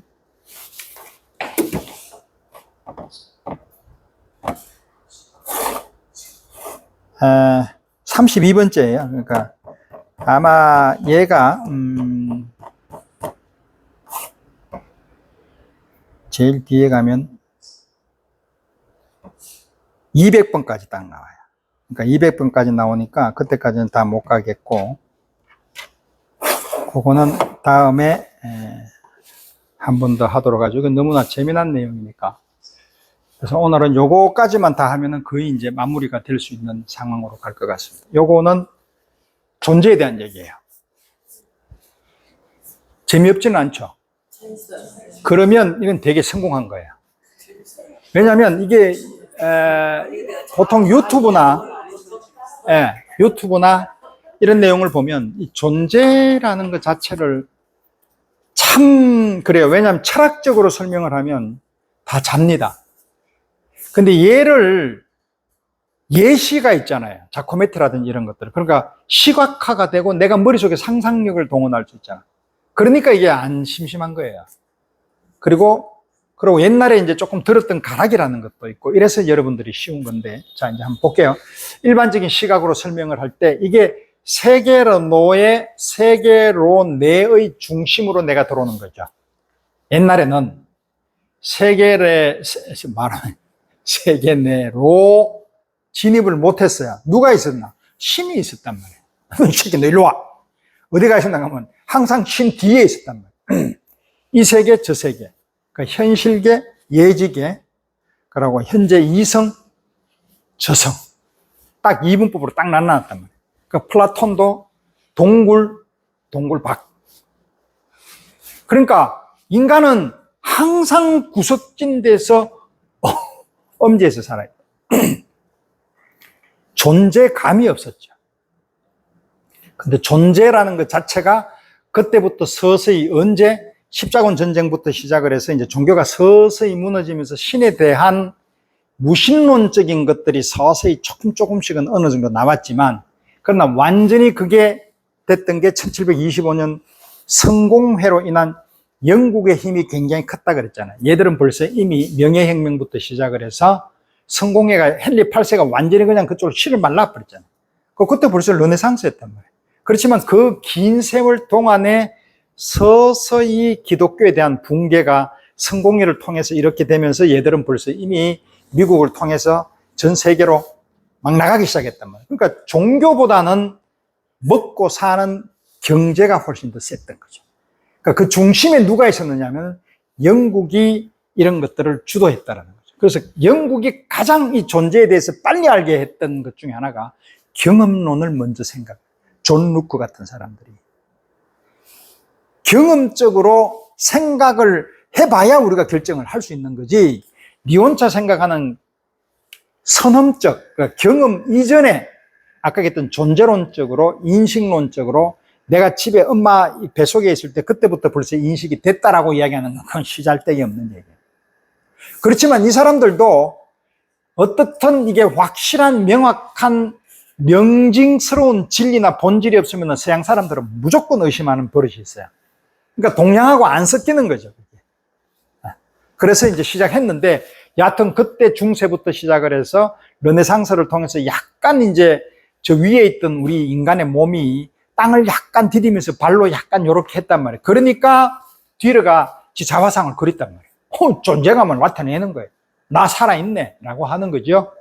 안 그랬으면 그렇게 못 그렸다는 거예요. 그때 그 놈도 깜짝 놀랐을 거예요. 지 얼굴 보고. 왜냐하면 그때 그 우리 100% 볼록거리였단 말이에요. 볼록거울. 평면 거울이나 아니면은 오목거울이 아니었어요. 그러니까 되게 이상하게 나온다고 막. 파르미지아니노 그 조그만한 그림만 봐봐. 막 머리가 이상하게 나온다. 그걸 보고 지 얼굴 같이 봤을 때에 이렇게 그릴 수 있었던 것은 스킬이 있다는 거죠. 그리고 내과에 가서 보기도 하고 지하고 맞춰봤겠지. 아, 요건 요러네, 요러네. 이러면서 지가 맞춰봤던 얼굴이 그 얼굴이라고. 그러니까 우리 지금 현재 보는 거울처럼 못 본다는 거죠. 그리고 여러분들이 집에 갔을 때 딱 이제 샤워하고 나왔을 때 자기 몸을 봐요. 별로? 자, 예를 들어서 그 목욕탕에 사우나를 갔어. 그러니까 나와가지고 이렇게 머리를 말리면서 그래, 내 몸 미친놈 아니면 안 봐요. 남은 보지. 자기 몸은 안 봐요. 왜 안 보느냐 하면 적자가 내 몸 있잖아. 이 몸은 내 스스로를 보라고 신호를 못 줘. 얘는 의식을 하는 순간 내 몸은 못 본다니까. 내가 그랬잖아. 적자 몸이라고. 얘는 그냥 있는 사물이에요. 그러니까 내가 사우나탕에 들어가지고 아이고 내 몸이 이쁜데 내가 그래 내 몸을 한번 보자라고 하면서 들어온 놈이 어디 있냐고 그냥 여기 드라이기 어디 있지? 샴푸 어디 있지? 뭐 이렇게 하다 보면은 시간 다 가잖아. 그러면서 거울에 비치는 다른 사람들을 의식하면서 볼 거 아니에요. 그러면 내 몸은 안 보여요. 여러분들도 실험을 해봐. 다른 사람을 볼 때 내 몸은 안 보인다니까. 의식을 안 하면. 그게 현상학적으로 보이는 것과 보이지 않는 것이 그렇게 나온단 말이에요. 그 존재고 존재무가 그렇게 나오는 거예요. 그래서 여하튼 내 몸을 잘 안 봐요.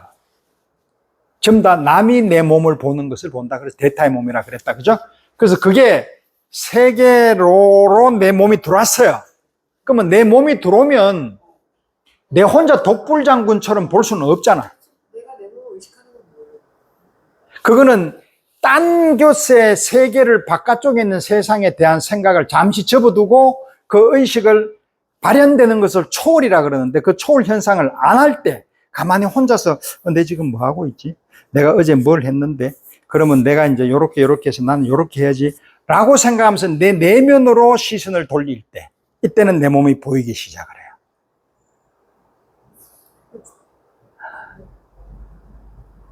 그러니까 내 몸을 보는 게 이렇게 보는 것도 있지만 자 그럼 하나 또 예를 들어 볼게요.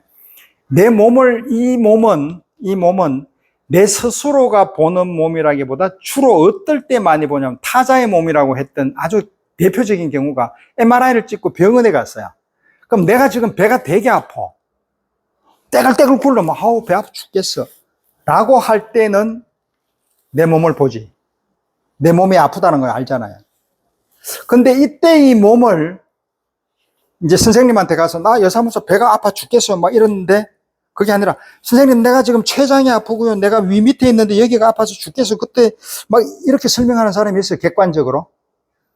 주관적으로 설명을 해요. 배가 아프고 막 허리가 아프고 땡기고 죽겠어요 라고 해서 검사했죠. 그럼 그 선생님이 딱 와가지고 자 이거 보세요. 지금 당신의 몸은 이렇게 되어 있는데 여기 자궁에도 이런 게 있고 이런 거 있고. 아, 그러면 선생님 요거는 간에 있는 거 요건 뭐예요? 라고 묻지. 그 이때 내 몸을 내가 보고 있지. 근데 내 몸을 어디를 통해서 봐요? 타자를 통해서 보고 있잖아. 타자가 누구냐? 이때 타자는 검사기구잖아요. 그 남이 얘기하는 거나 이런 거에 내 스스로가 주관적이지 않는 객관적인 상태가 되어버려. 그거 보고 대자와 적자에서 비정립적이라고 이야기해요. 객관적인 몸이라고 그래요. 대상의 몸이라고. 이걸 한번 깊게 한번 생각을 해보세요. 네. 근데 이걸 뭐 굳이 이해해야 되나요? 아까 조금 전에 내가 나를 의식하지 않는 그냥 사물이라고 했었어요. 제가 존재하는 게 아니에요? 그게 굉장히 헷갈리는데 네. 어떨 때 보면 제가 존재하는 거지 않을지 그러니까 그게 존재잖아요. 사물에 존재가 할 수도 있고 존재하지 않을 수도 있는 거예요. 사람은 생각이 없으면 사물이 뭐예요? 인간과 사물은 똑같은 거죠. 자연 안에서는. 그죠? 타자에 비하면 타자가 생각하는 거는 저 사람 생각이 없으면 사물일 수 있는데 내가 나를 의식 못한다고 해서 그게 존재인지 아닌지 존재가 아닌 거예요? 그러면? 그거 아니지. 존재. 이제 그걸 풀려고 그러면 강의를 새로 해야 돼요. 그러니까 내가 이때까지 쭉 했던 걸 다시 생각을 해봐요. 이게 뭐냐면, 존재라는 것 자체는 정신과 영혼이 같이 가는 거잖아요. 몸하고. 그죠? 근데 이 존재라는 것 자체를 존재자하고 생각이 똑같으면 안 되지요. 존재라는 것 자체는 뭉뚱그려서 이야기할 수도 있지만 이 존재라는 것 자체를 우리가 구름 잡는 얘기이기 때문에 존재한다라는 게 굳이 실존이라는 얘기하고 추상적으로 같이 가는 거지 존재자의 머티리얼로 생각할 수가 없다라는 거예요. 그러면 이때는 이 존재자나 이 사물이나 똑같은 등급이에요. 왜? 자연 안에서 만들어진 거기 때문에. 근데 그걸 뚝 떼어서 인간은 내가 스스로가 생각을 할 수 있고 내가 존재에 대해서 생각을 하는 거기 때문에 그 이름을 존재자라고 이야기하는 거예요. 이제 뭔지 알았어요. 존재하고 존재자. 오케이, 됐어요. 저도 엑셀런트. 그거, 비디오 보면서 존재와 존재자에 대해서 뭔가 막 굉장히 헤맸거든요. 그거를 지금 내같이 이렇게 설명을 해야 가장 쉽게 설명이 돼요. 하신 거 보면. 안 그러면 여러 사람들이 존재에 대해서 이야기를 할 거 아니에요. 지금 현재 있던 그런 비슷한 사람들이 존재에 대한 얘기는 너무너무 많아요. 발터 베냐민부터 시작 모든 얘기를 하는데 다 자기 방식이 있을 거예요. 존재라는 것 자체가 생각하는 거라. 이렇게 설명하지 않으면은 책을 읽을 때 막혀. 그럼 그 책을 원서를 다시 봐야 돼. 그러지 말고 제가 저번에 한번 이런 얘기를 비슷하게 했죠. 내 머리에 있는 현상, 재현이라는 것은 이거는 이제 칸트 용어가 아니라 전체적인 용어예요. 내 머릿속에 있는 모든 것들, 그러니까 이미지부터 시작을 해서 생각하는 거 이런 것들을 현상이라고 이야기를 해요. 자, 이것을 예를 들어 꽃이 있어요. 꽃을 보고도 알 수도 있지만 내 머릿속에서 꽃을 생각을 한단 말이에요. 왜냐하면 정은 씨가 꽃을 너무 좋아하니까 꽃을 사줘야지라고 생각을 하면 머릿속에 꽃이 탁 떠오를 거 아니에요. 그걸 현상이라 그래요. 근데 그 자체가 꽃은 떠올랐는데 그러면 정은 씨가 꽃을 언제 무슨 꽃을 어떻게 사가지고 어떻게 주니까 참 좋아했더라 옛날에. 그러면 그거는 생각이라 그래요. 그러니까 그걸 분석하는 거죠. 여기까지 들어와야 되는 것 자체, 이런 것들의 용어가 이게 전체적으로 한번 이렇게 저같이 이런 식으로 생각을 안 하면 칸트도 그렇고 헤겔도 그렇고 현상, 무슨 뭐 생각 막 이런 거 나오면 미치는 거야 이게. 무슨 말인지 몰라. 그러면 한참 잘 오다가 건너뛰어야 돼. 그러면 그 부분이 너무너무 중요한데, 그러니까 철학은 단어하고 싸움이에요. 그러니까 이것을 이제 많이 읽은 놈이 이걸 많이 하는 거예요. 안 그러면 몰라. 그러니까 현상 얘기라는 거하고 아까 이제 이성이라는 거 있잖아. 이성이 뭐죠? 이성적으로 생각한다? 그거 어려워요. 그러니까 이게 reason이에요, reason. 그걸 누가 일본 사람이 이성이라고 번역을 했단 말이에요. 그러니까 그걸 그냥 우리는 받아들이기에 reasonable하고 이야기했으면 되는데 reasonable이라고 하는 것은 굉장히 합리적이다라는 거예요. 합리적이라는 것은 principle, 그러니까 뭔가 이게 원리가 있다라는 거예요. 그리고 아니면 원리가 있으면 개념이 있고, 이 개념은 쉽게 말해서 우리 머릿속에서 이 개념은, 걔들이 개념은 단어예요. 단어가 많이 들어오는 걸 개념이라고 해요. 개념적. 그럼 이걸 갖다가 공식으로 설명할 수 있는 principle을 원리라 그러잖아. 이게 되는 것을 이성이라 그래요. 나머지 것은 이성이 아니에요, 그거는. 그건 지성이 되고 그냥 오성이 되고 아무거나 다른 거예요. 근데 우리는 조금이라도 머리로만 생각하면 다 이성이라 그런단 말이에요. 그 책을 읽을 때 그래 봐버리면은 한쪽 부분으로 완전히 잘라서 없애버리는 것밖에 안 된다. 그 지성과 지각도 그렇단 말이에요. 그러니까 그런 부분들은 중간중간마다 철학책을 읽으면서 헷갈리는 용어 같은 것들은 저렇게 알아주면 좋아요. 자, 아무튼 이제 보이는 것과 안 보이는 것 자체는 두 가지로 설명을 해볼게요. 내가 관심 있는 부분, 예를 들어서 여기에 이제 뭐 책상이 있는데 여기서 뭐 가지러 왔어. 근데 나는 열쇠를 찾으러 왔어. 그럼 열쇠를 막 찾아요. 그럼 여기에 열쇠 이외의 건 아무것도 안 보여요. 내 시야에 안 보이는 거죠. 그럼 내가 내 몸을, 적자의 몸을, 데이터의 몸을, 객관적인 몸을, 정보를 내가 받았던 얘는 늘 감정적이나 이 지각적인 걸로 얘는 체크할 거 아니에요. 무의식적으로. 그런데 이제 그게 내 의식에 딱 사인을 주잖아. 예사무사가 그거 찾아봐. 라고 할 때 이걸 찾는 동안에 그 이외의 것은 나는 생각이 안 나지.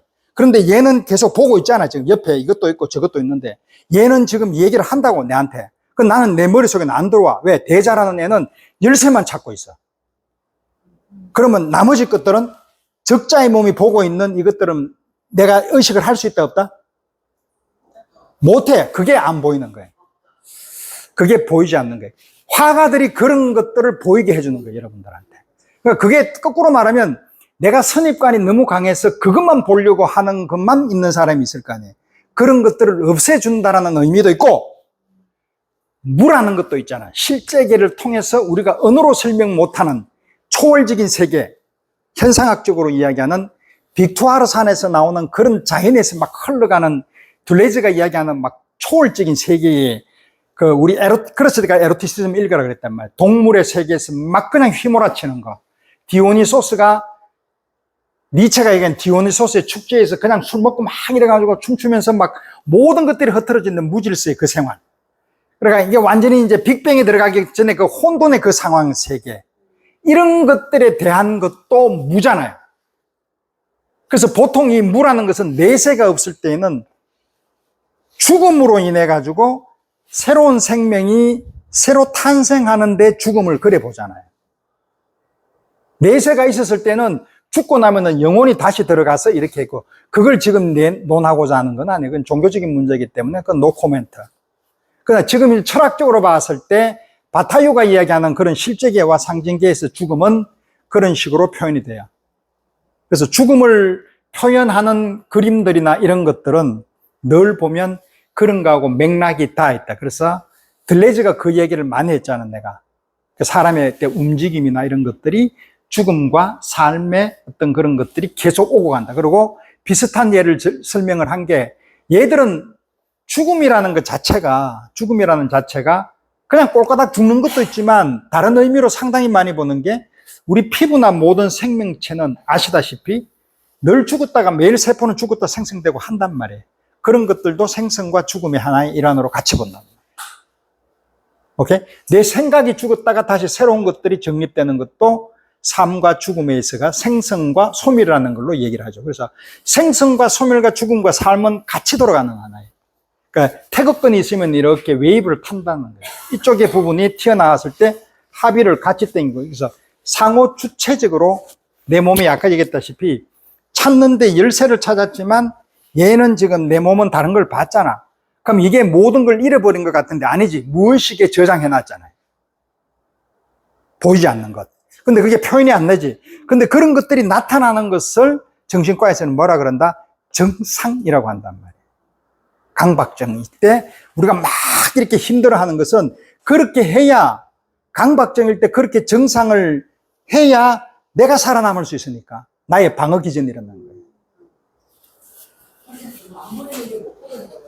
못 보는 것도 거기에 들어가고 실질적으로 우리가 안 보이는 그런 정도의 눈밖에 안 되는 그런 것들. 그러니까 예를 들어 여러분들이 이제 좀 많이 사유가 굉장히 깊을 때 보이는 것들 있잖아요. 이제 그런 것들은 자꾸 껍데기가 벗겨지는 거죠. 그래서 그걸 내 생각엔 자코메티가 껍데기를 계속 벗기는 거예요. 벗겨서 내 안에 있는 본질을 다른 조각가들은 어떻게 만들었어요? 늘 채웠죠.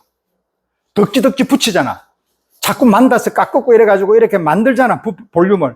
근데 자코메티는 자꾸 깎아버린단 말이에요. 왜?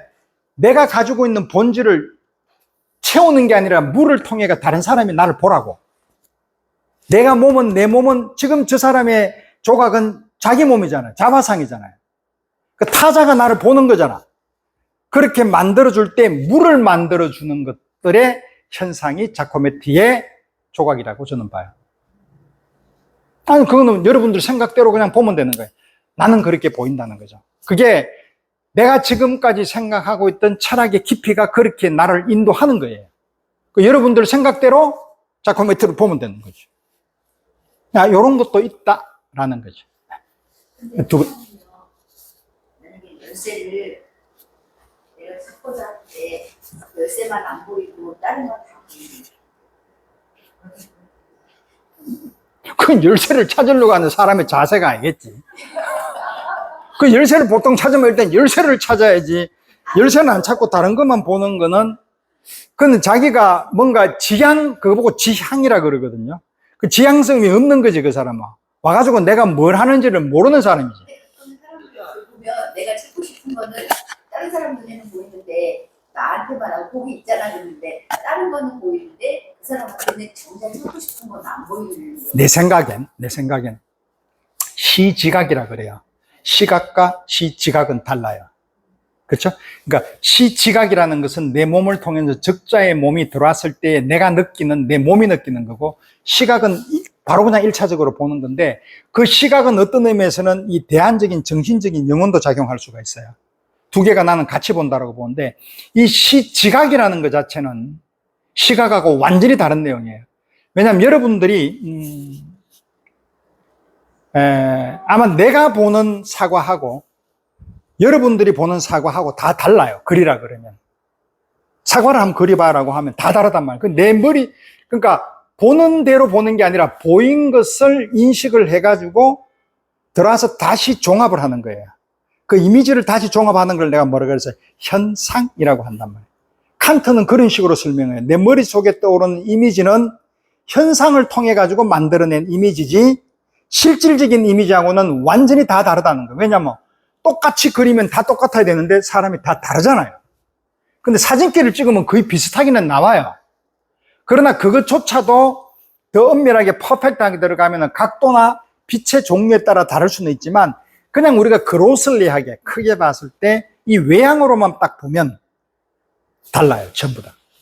그러면 이 몸이 내가 이거는 이래 나오면 되게 재미있어하네요. 내가 의식을 하고 있는, 내가 의식하는 것과 일치하는 뭔가, 그 다음에 내가 의식하지 않는, 아까 그 열쇠를 봤을 때 내가 열쇠를 보는 것과 인식하는 것이 일치하는 아하, 그 몸이 있는 거고, 아하. 그 다음에 그것을 인지하지 않는, 그렇지만 어떤 지각으로는 느낄 수 있는 아하. 그런 몸이 다 있다고 생각을 하는 거예요. 이렇게 보시면 될 것 같아요. 제가 사르트르의 그 존재와 무라는 책을 되게 두꺼워요. 그걸 독파를 하고 사르트르 그런 논문 쓰려고 하면 한 10년 공부를 해야 되겠죠. 그래 안 했기 때문에 오류가 있을 수는 있어요. 제 나름의 해석이겠죠. 제 나름의 해석은 몸은 하나죠. 그렇지만 이 몸을 설명하기 위해서 주체라는 개념을 하니까 둘이 분리시킬 수밖에 없었어요. 왜냐하면 의식이라는 걸 해서 고기토라는 것은 사유한다라는 걸로만 이야기를 하다 보니까, 근데 가만히 생각하면 사유하는 게 몸이 있어야 사유를 하지 영혼만 그냥 둥둥 떠댕기는 유령을 만들 수는 없잖아요.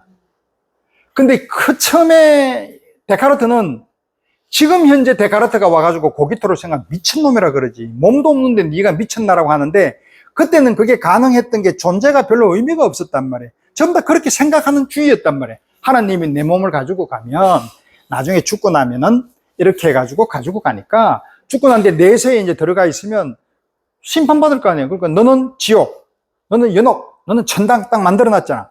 그럼 천당에 간 사람은 부활할 거 아니에요. 그럼 그때 죽었던 몸이 그게 이제 단체라 그래가지고 춤추면서 애들이 막 일어나요. 일어나서 만나서 조인해서 이제 하나의 다시 그 형상이 되어서 천당으로 들어간단 말이에요.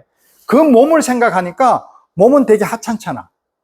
영혼이 되게 중요했단 말이에요. 그런 애한테 갑자기 그렇게 이야기하면 몸이 중요한 거는 전혀 얘기를 안 했을 거란 말이에요.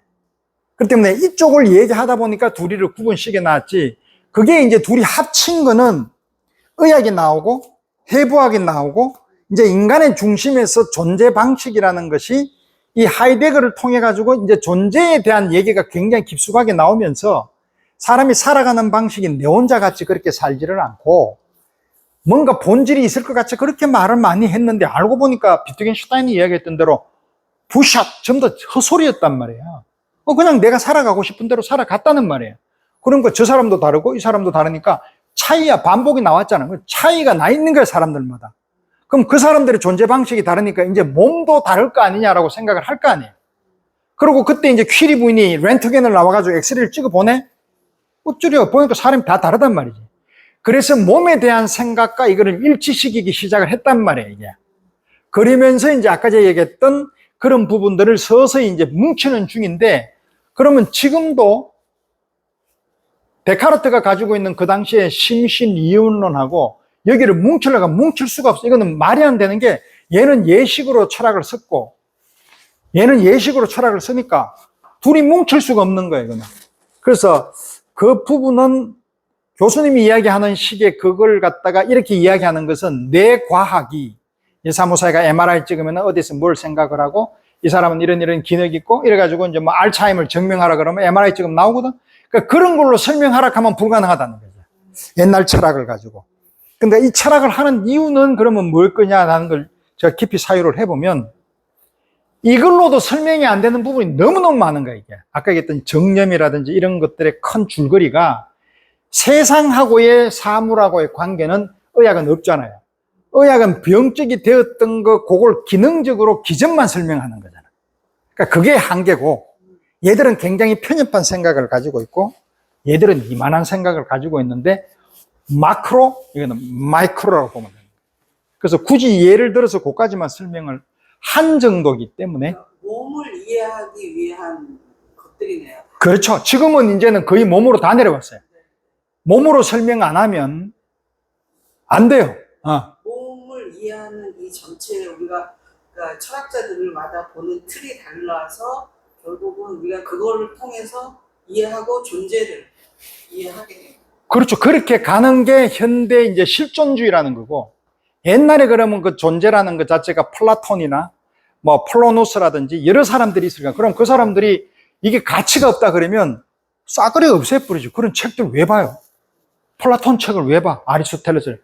거기에 따르는 또 이게, 그렇죠, 과정이 있는 거예요. 그 과정에서 느끼는 그것을 가지고 와서 이 사람 비판을 했고 요렇게 됐을 때에 그 안에 흐르는 우리가 역사를, 그러면 지금 현재 있는 걸로 해가 먹고 살면 되는데, 과거에 2000년 전부터 시작해서 역사를 계속 보는 이유가 앞으로의 미래에 대한 우리가 스치고 지나갔던 거에 대한 뭔가 놓친 게 있지 않겠느냐라는 어떤 미래에 보는 시각을 넓히려고 하는 것도 있기 때문에 반드시 그건 같이 넘어가야 된다라고 생각해서 공부를 하는 것 같아요.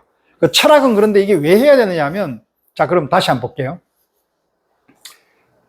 다빈치가 있어요. 다빈치가 이제 태어나서 그때는 볼로냐 대학에 있었단 말이에요, 이탈리아에. 그럼 그때 들어가면 그때 수학, 무슨 논리학, 뭐 이렇게 쭉쭉쭉쭉 다 있단 말이에요. 그 철학이라는 건 없었죠. 철학이 없었어요. 그때는 전부 다 이렇게 설명했어요. 논리학, 뭐 수사학, 뭐 이런 식으로 공부했어. 그 철학이라는 게 없고 이런 학문들이었죠. 근데 그 당시만 하더라도 이제 과학이 살짝, 뉴턴이 1580이니까 그때 살짝 생기면서 이제 공부를 했죠. 그러니까 이제 1600 르네상스 지나고 이제 거의 루이 14세 딱 넘으면서부터 시작해서 대포 만들고 막 이랬단 말이에요. 그러니까 과학이 이제 조금 더 증명이 되네. 자연과학도 나오고 물리학도 나오고 만주인력 법칙 이렇게 나오는데 그것도 철학이 없었지. 근데 이제 수사학 이런 것들은 계속 공부했고, 근데 이제 이 귀족 자제들이 다 공부했을까요? 요즘 우리 학생들 학원에 보내듯이 할 필요 없단 말이야. 걔들 별로 공부 안 해. 언어 좀 하고. 그럼 네가 이제 그러면은 뭘 하려고 그러면은, 그러면 네가 이건 대부분 종교는, 왜냐하면 종교를 기본적으로 하는 게 얘들한테는 굉장히 중요한 일이었으니까 종교학을 했고, 나머지는 네가 뭐 할래? 그러면 이것 좀 하고 언어 좀 하고, 이게 다 했단 말이야. 철학 할 수도 있고 안 할 수도 있고, 그건 철학자들이 하는 거고, 아니면 말고. 그리고 거기 있는 철학이 뭐 우리가 지금 보기에는, 지금 우리 대학에 이렇게 철학자 많지만 그때는 철학이 별로 몇 명 없잖아요. 그럼 걔들이 하는 철학이 그게 맞는 건지 안 맞는 건지도 모르지. 그렇게 오는 거예요, 이게. 지금 보면 이제서야 보니까 철학자들이 되게 많잖아요. 그때 한 100년, 200년, 300년, 400년, 이 칸트가 1740년 정도 사람이거든. 그 다비드 때 그때 보면 철학자 몇 명이 있었어요. 뭐 많아봐야 손가락 안에잖아. 그럼 그놈이 어디 사는지도 모르는데 뭔 철학이에요. 이렇게 보시면 된단 말이에요. 근데 그것은 이게 넘어오면서 지금은 보니까 이 철학의 울타리보다 원래 철학 밑에 있었던 자연과학이나 이런 것들이 더 강해졌잖아. 삶의 방식에서 실존 방식이 너무 강해져 버렸잖아요. 그 얘가 기술이 발전되니까 아까 얘기했던 실존주의에서 살아남는 그런 다양성에서 존재의 차이로 인해서 살아갔던 것들이 내가 선택해서 자유의 선택에서 이렇게 만들었던 나의 삶의 방식이, 그때는 이게 기계나 이런 것들이 별로 없을 때는 잘 갔단 말이에요, 생각하고. 사르트르 때만 하더라도 68혁명이 있어도 뭐 그렇게 하고 뭐 사회주의자가 됐든 안 됐든 이렇게 했는데, 이제 전쟁이 생기면서 막 이렇게 시뮬레이션이 되면서 TV나 영화 같은 것들이 나와서 우리를 갖다가 옥죄니까, 그때는 이제 기계 같은 것들은 주로 1차 세계대전 일어나고 난 뒤에 하이데거 시절에는 총 같은 게 막 나오면서 이러다 보니까, 얼른 이 기술이 우리의 존재에 대해서 헤게모니를 주고 있네. 얘가 그렇게 생각을 했단 말이에요. 충분히 그럴 수가 있지. 왜냐면 그 당시는 그걸 누가 니는 그렇게 생각하지 마라고 할 사람이 아무도 없었으니까. 하이데거가 최고였으니까. 왜? 존재 방식에 대해서 이 사람은 했으니까. 그러면 이거는 안 된다? 그러면 뭐지? 이것으로부터 우리가 존재를 조금은 더 이 상징계로 가는 것보다는 이 실제계에서 조금은 더 굉장히 좀 이렇게 뭐라 그럴까, 예술스럽게 우리가 살아가는 원래의 본래의 모습으로 가야지 라고 생각하는 그런 부분들은 누가 할 수 있느냐? 이건 그리스 사람밖에 없었고, 자기 아드리아 민족이었고, 그리고 이렇게 비슷하게 하는 사람들은 유럽하고 인도 말을 쓰고 있는 산스크리트를 사고 있는 이 사람들이 쭉 넘어왔잖아요. 산스크리트에서 샀던 사람이 저기 트리크를 통해가지고, 흑해를 통해가지고 넘어온 요 라인에 있는 자기 언어를 하는 민족들만이 여기로부터 자유로울 수가 있다고 본단 말이에요. 그럼 그 기술을 굉장히 진심으로 한 사람은 누구였느냐? 미국 유대인으로 봤단 말이에요. 히틀러가 그걸 잡아냈단 말이에요. 미국 놈, 유대인 죽일 놈. 그러니까 이 사람은 자연스럽게 이데올로기가 가는 거예요. 그럼 그걸 내가 뭘 말하고 싶으냐면, 지금도 마찬가지지만 요즘 나오는 가장 핫한 것 중에 하나가 파시즘이에요. 이 전체주의가 이탈리아나 무솔리니가 가지고 있는 파시즘이라고 생각하는 그거는 그 당시에 워낙 이데올로기가 많았잖아. 소셜, 커뮤니스트, 자유주의 막 엄청나게 많았어. 그때가 제일 많았단 말이에요. 여기에 이제 전쟁으로 인해 가지고 새로운 패러다임이, 파시즘이 나와서 확 잡아 흔들어 버리니까 지금은 다 없어지고 난 뒤에 딸랑 남은 거는 좌파 우파라고 하는데, 좌파 우파도 의미가 없어 지금. 그럼 뭔 의미가 있어? 아무것도 아닌데. 오로지 파시즘이냐 남파시즘이냐만 딱 남아있는 것 같아요. 그 파시즘은 다른 게 아니에요.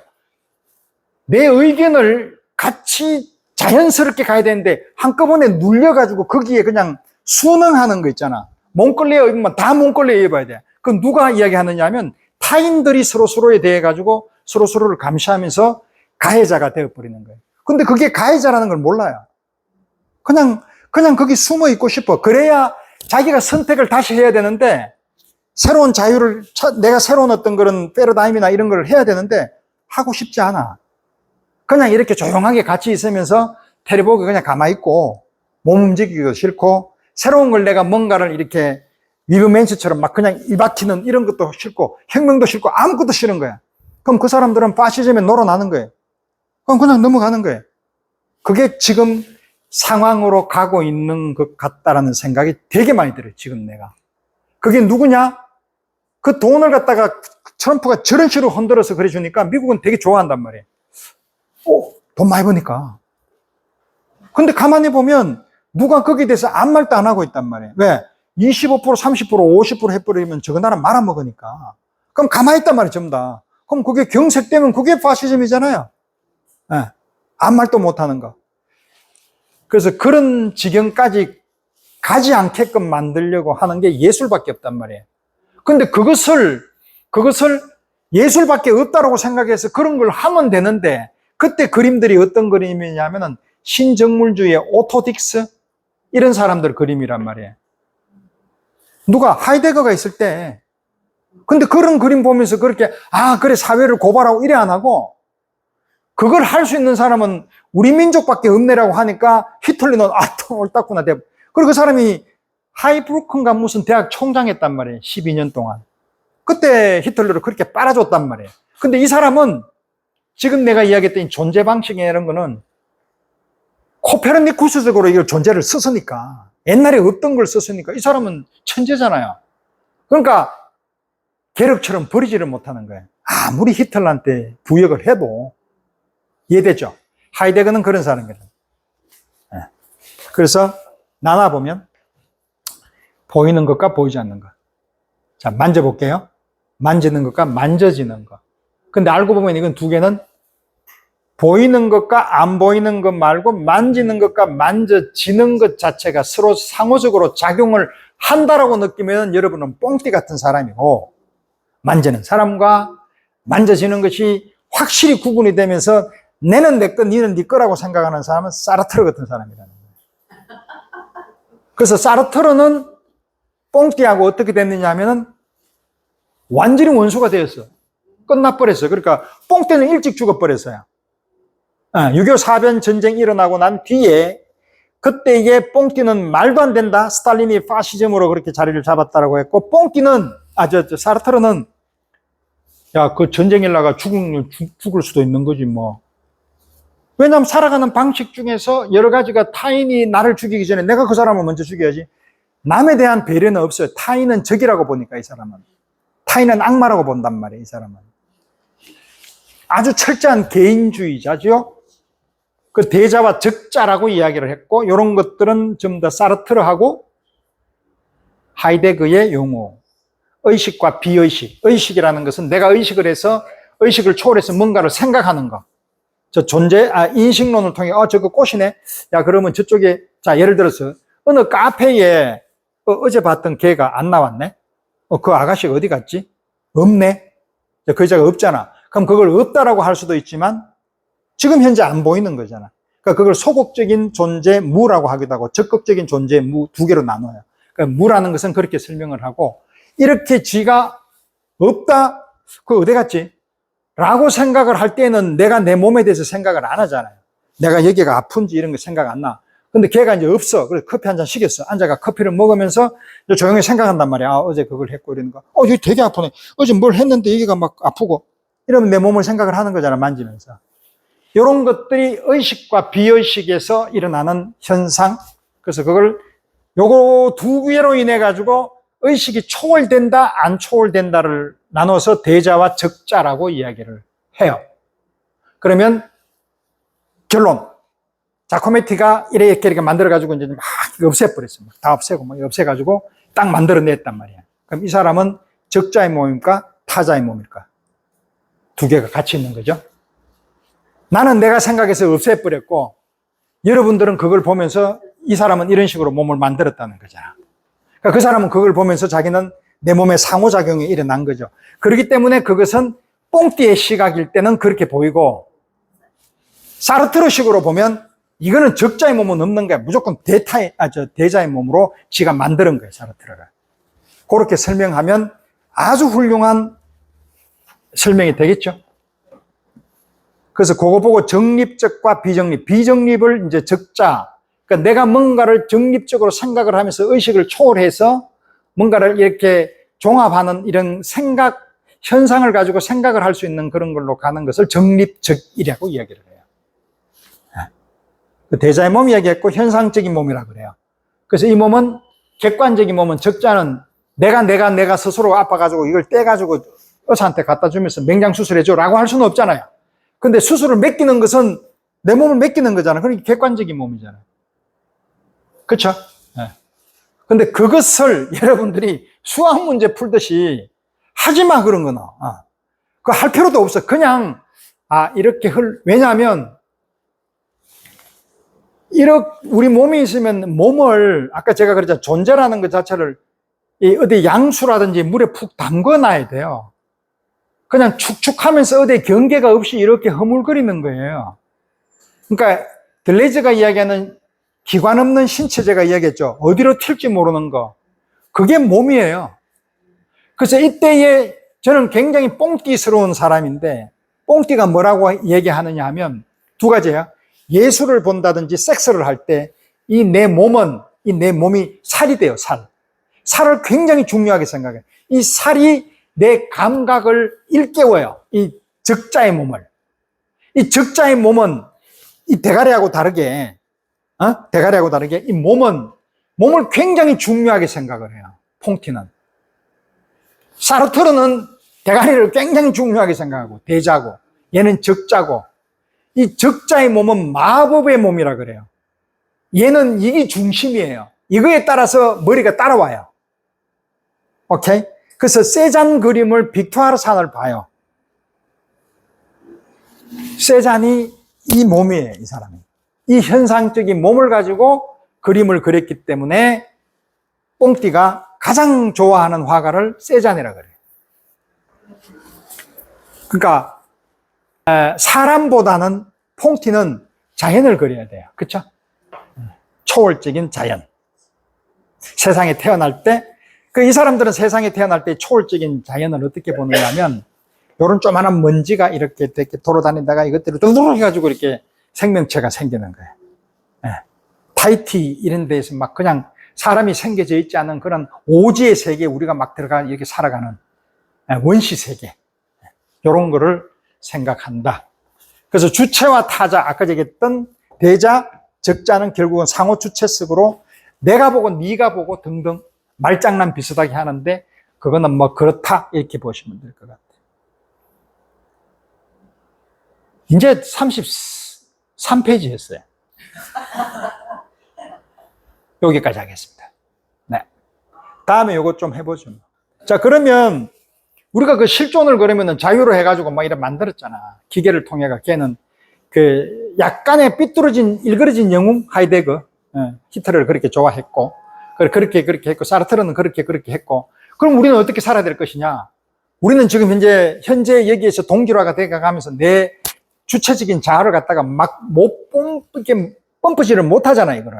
그러다가 너무 그냥 이데아나 이런 식으로 가기에는, 상징계를 너무 강하게 가기에는 이거는 융통성이 없는 식으로 가니까, 그게 답은 어디에 있느냐면 아장스망, 들레이즈가 이야기하는 자기가 자유롭게 가는데 의도가 없이 그냥 질러버리라는 거예요. 빨간 걸로. 그러니까 그것을 뭔가를 탁 정해가지고 내가 거기를 모든 몰빵을 하라는 게 아니라 늘 있으면은 반대급부적으로 생각하는 것도 가져보고, 그리고 이런 경우가 있을 때 잠시 이탈이라고 이야기하나요? 그런 것들도 해보라는 거예요. 그리고 늘 예술적인 어떤 그런 마인드를 열어놔야 감각이 계속 깨어나는 것은 몸을 살로 만드는 작업이에요. 이해되죠? 프란시스 베이컨의 그림은 뭐로 돼 있어요? 뼈대로 돼 있어요? 살로 돼 있어요? 살이에요. 그래서 퐁티는 들레이즈보다도 더 퐁티에 가까운 사람이 저는 들레이즈다. 프란시스 베이컨이라고 보는. 이해됐죠? 네. 감사합니다. 요거 나중에 다음에 할 때 이거 다 읽어보세요. 여러분 읽어보면 제가 정성 들여가지고 이렇게 만들었던 그 내용들이기 때문에 상당히 도움 되실 거예요. 정의하고 할 때.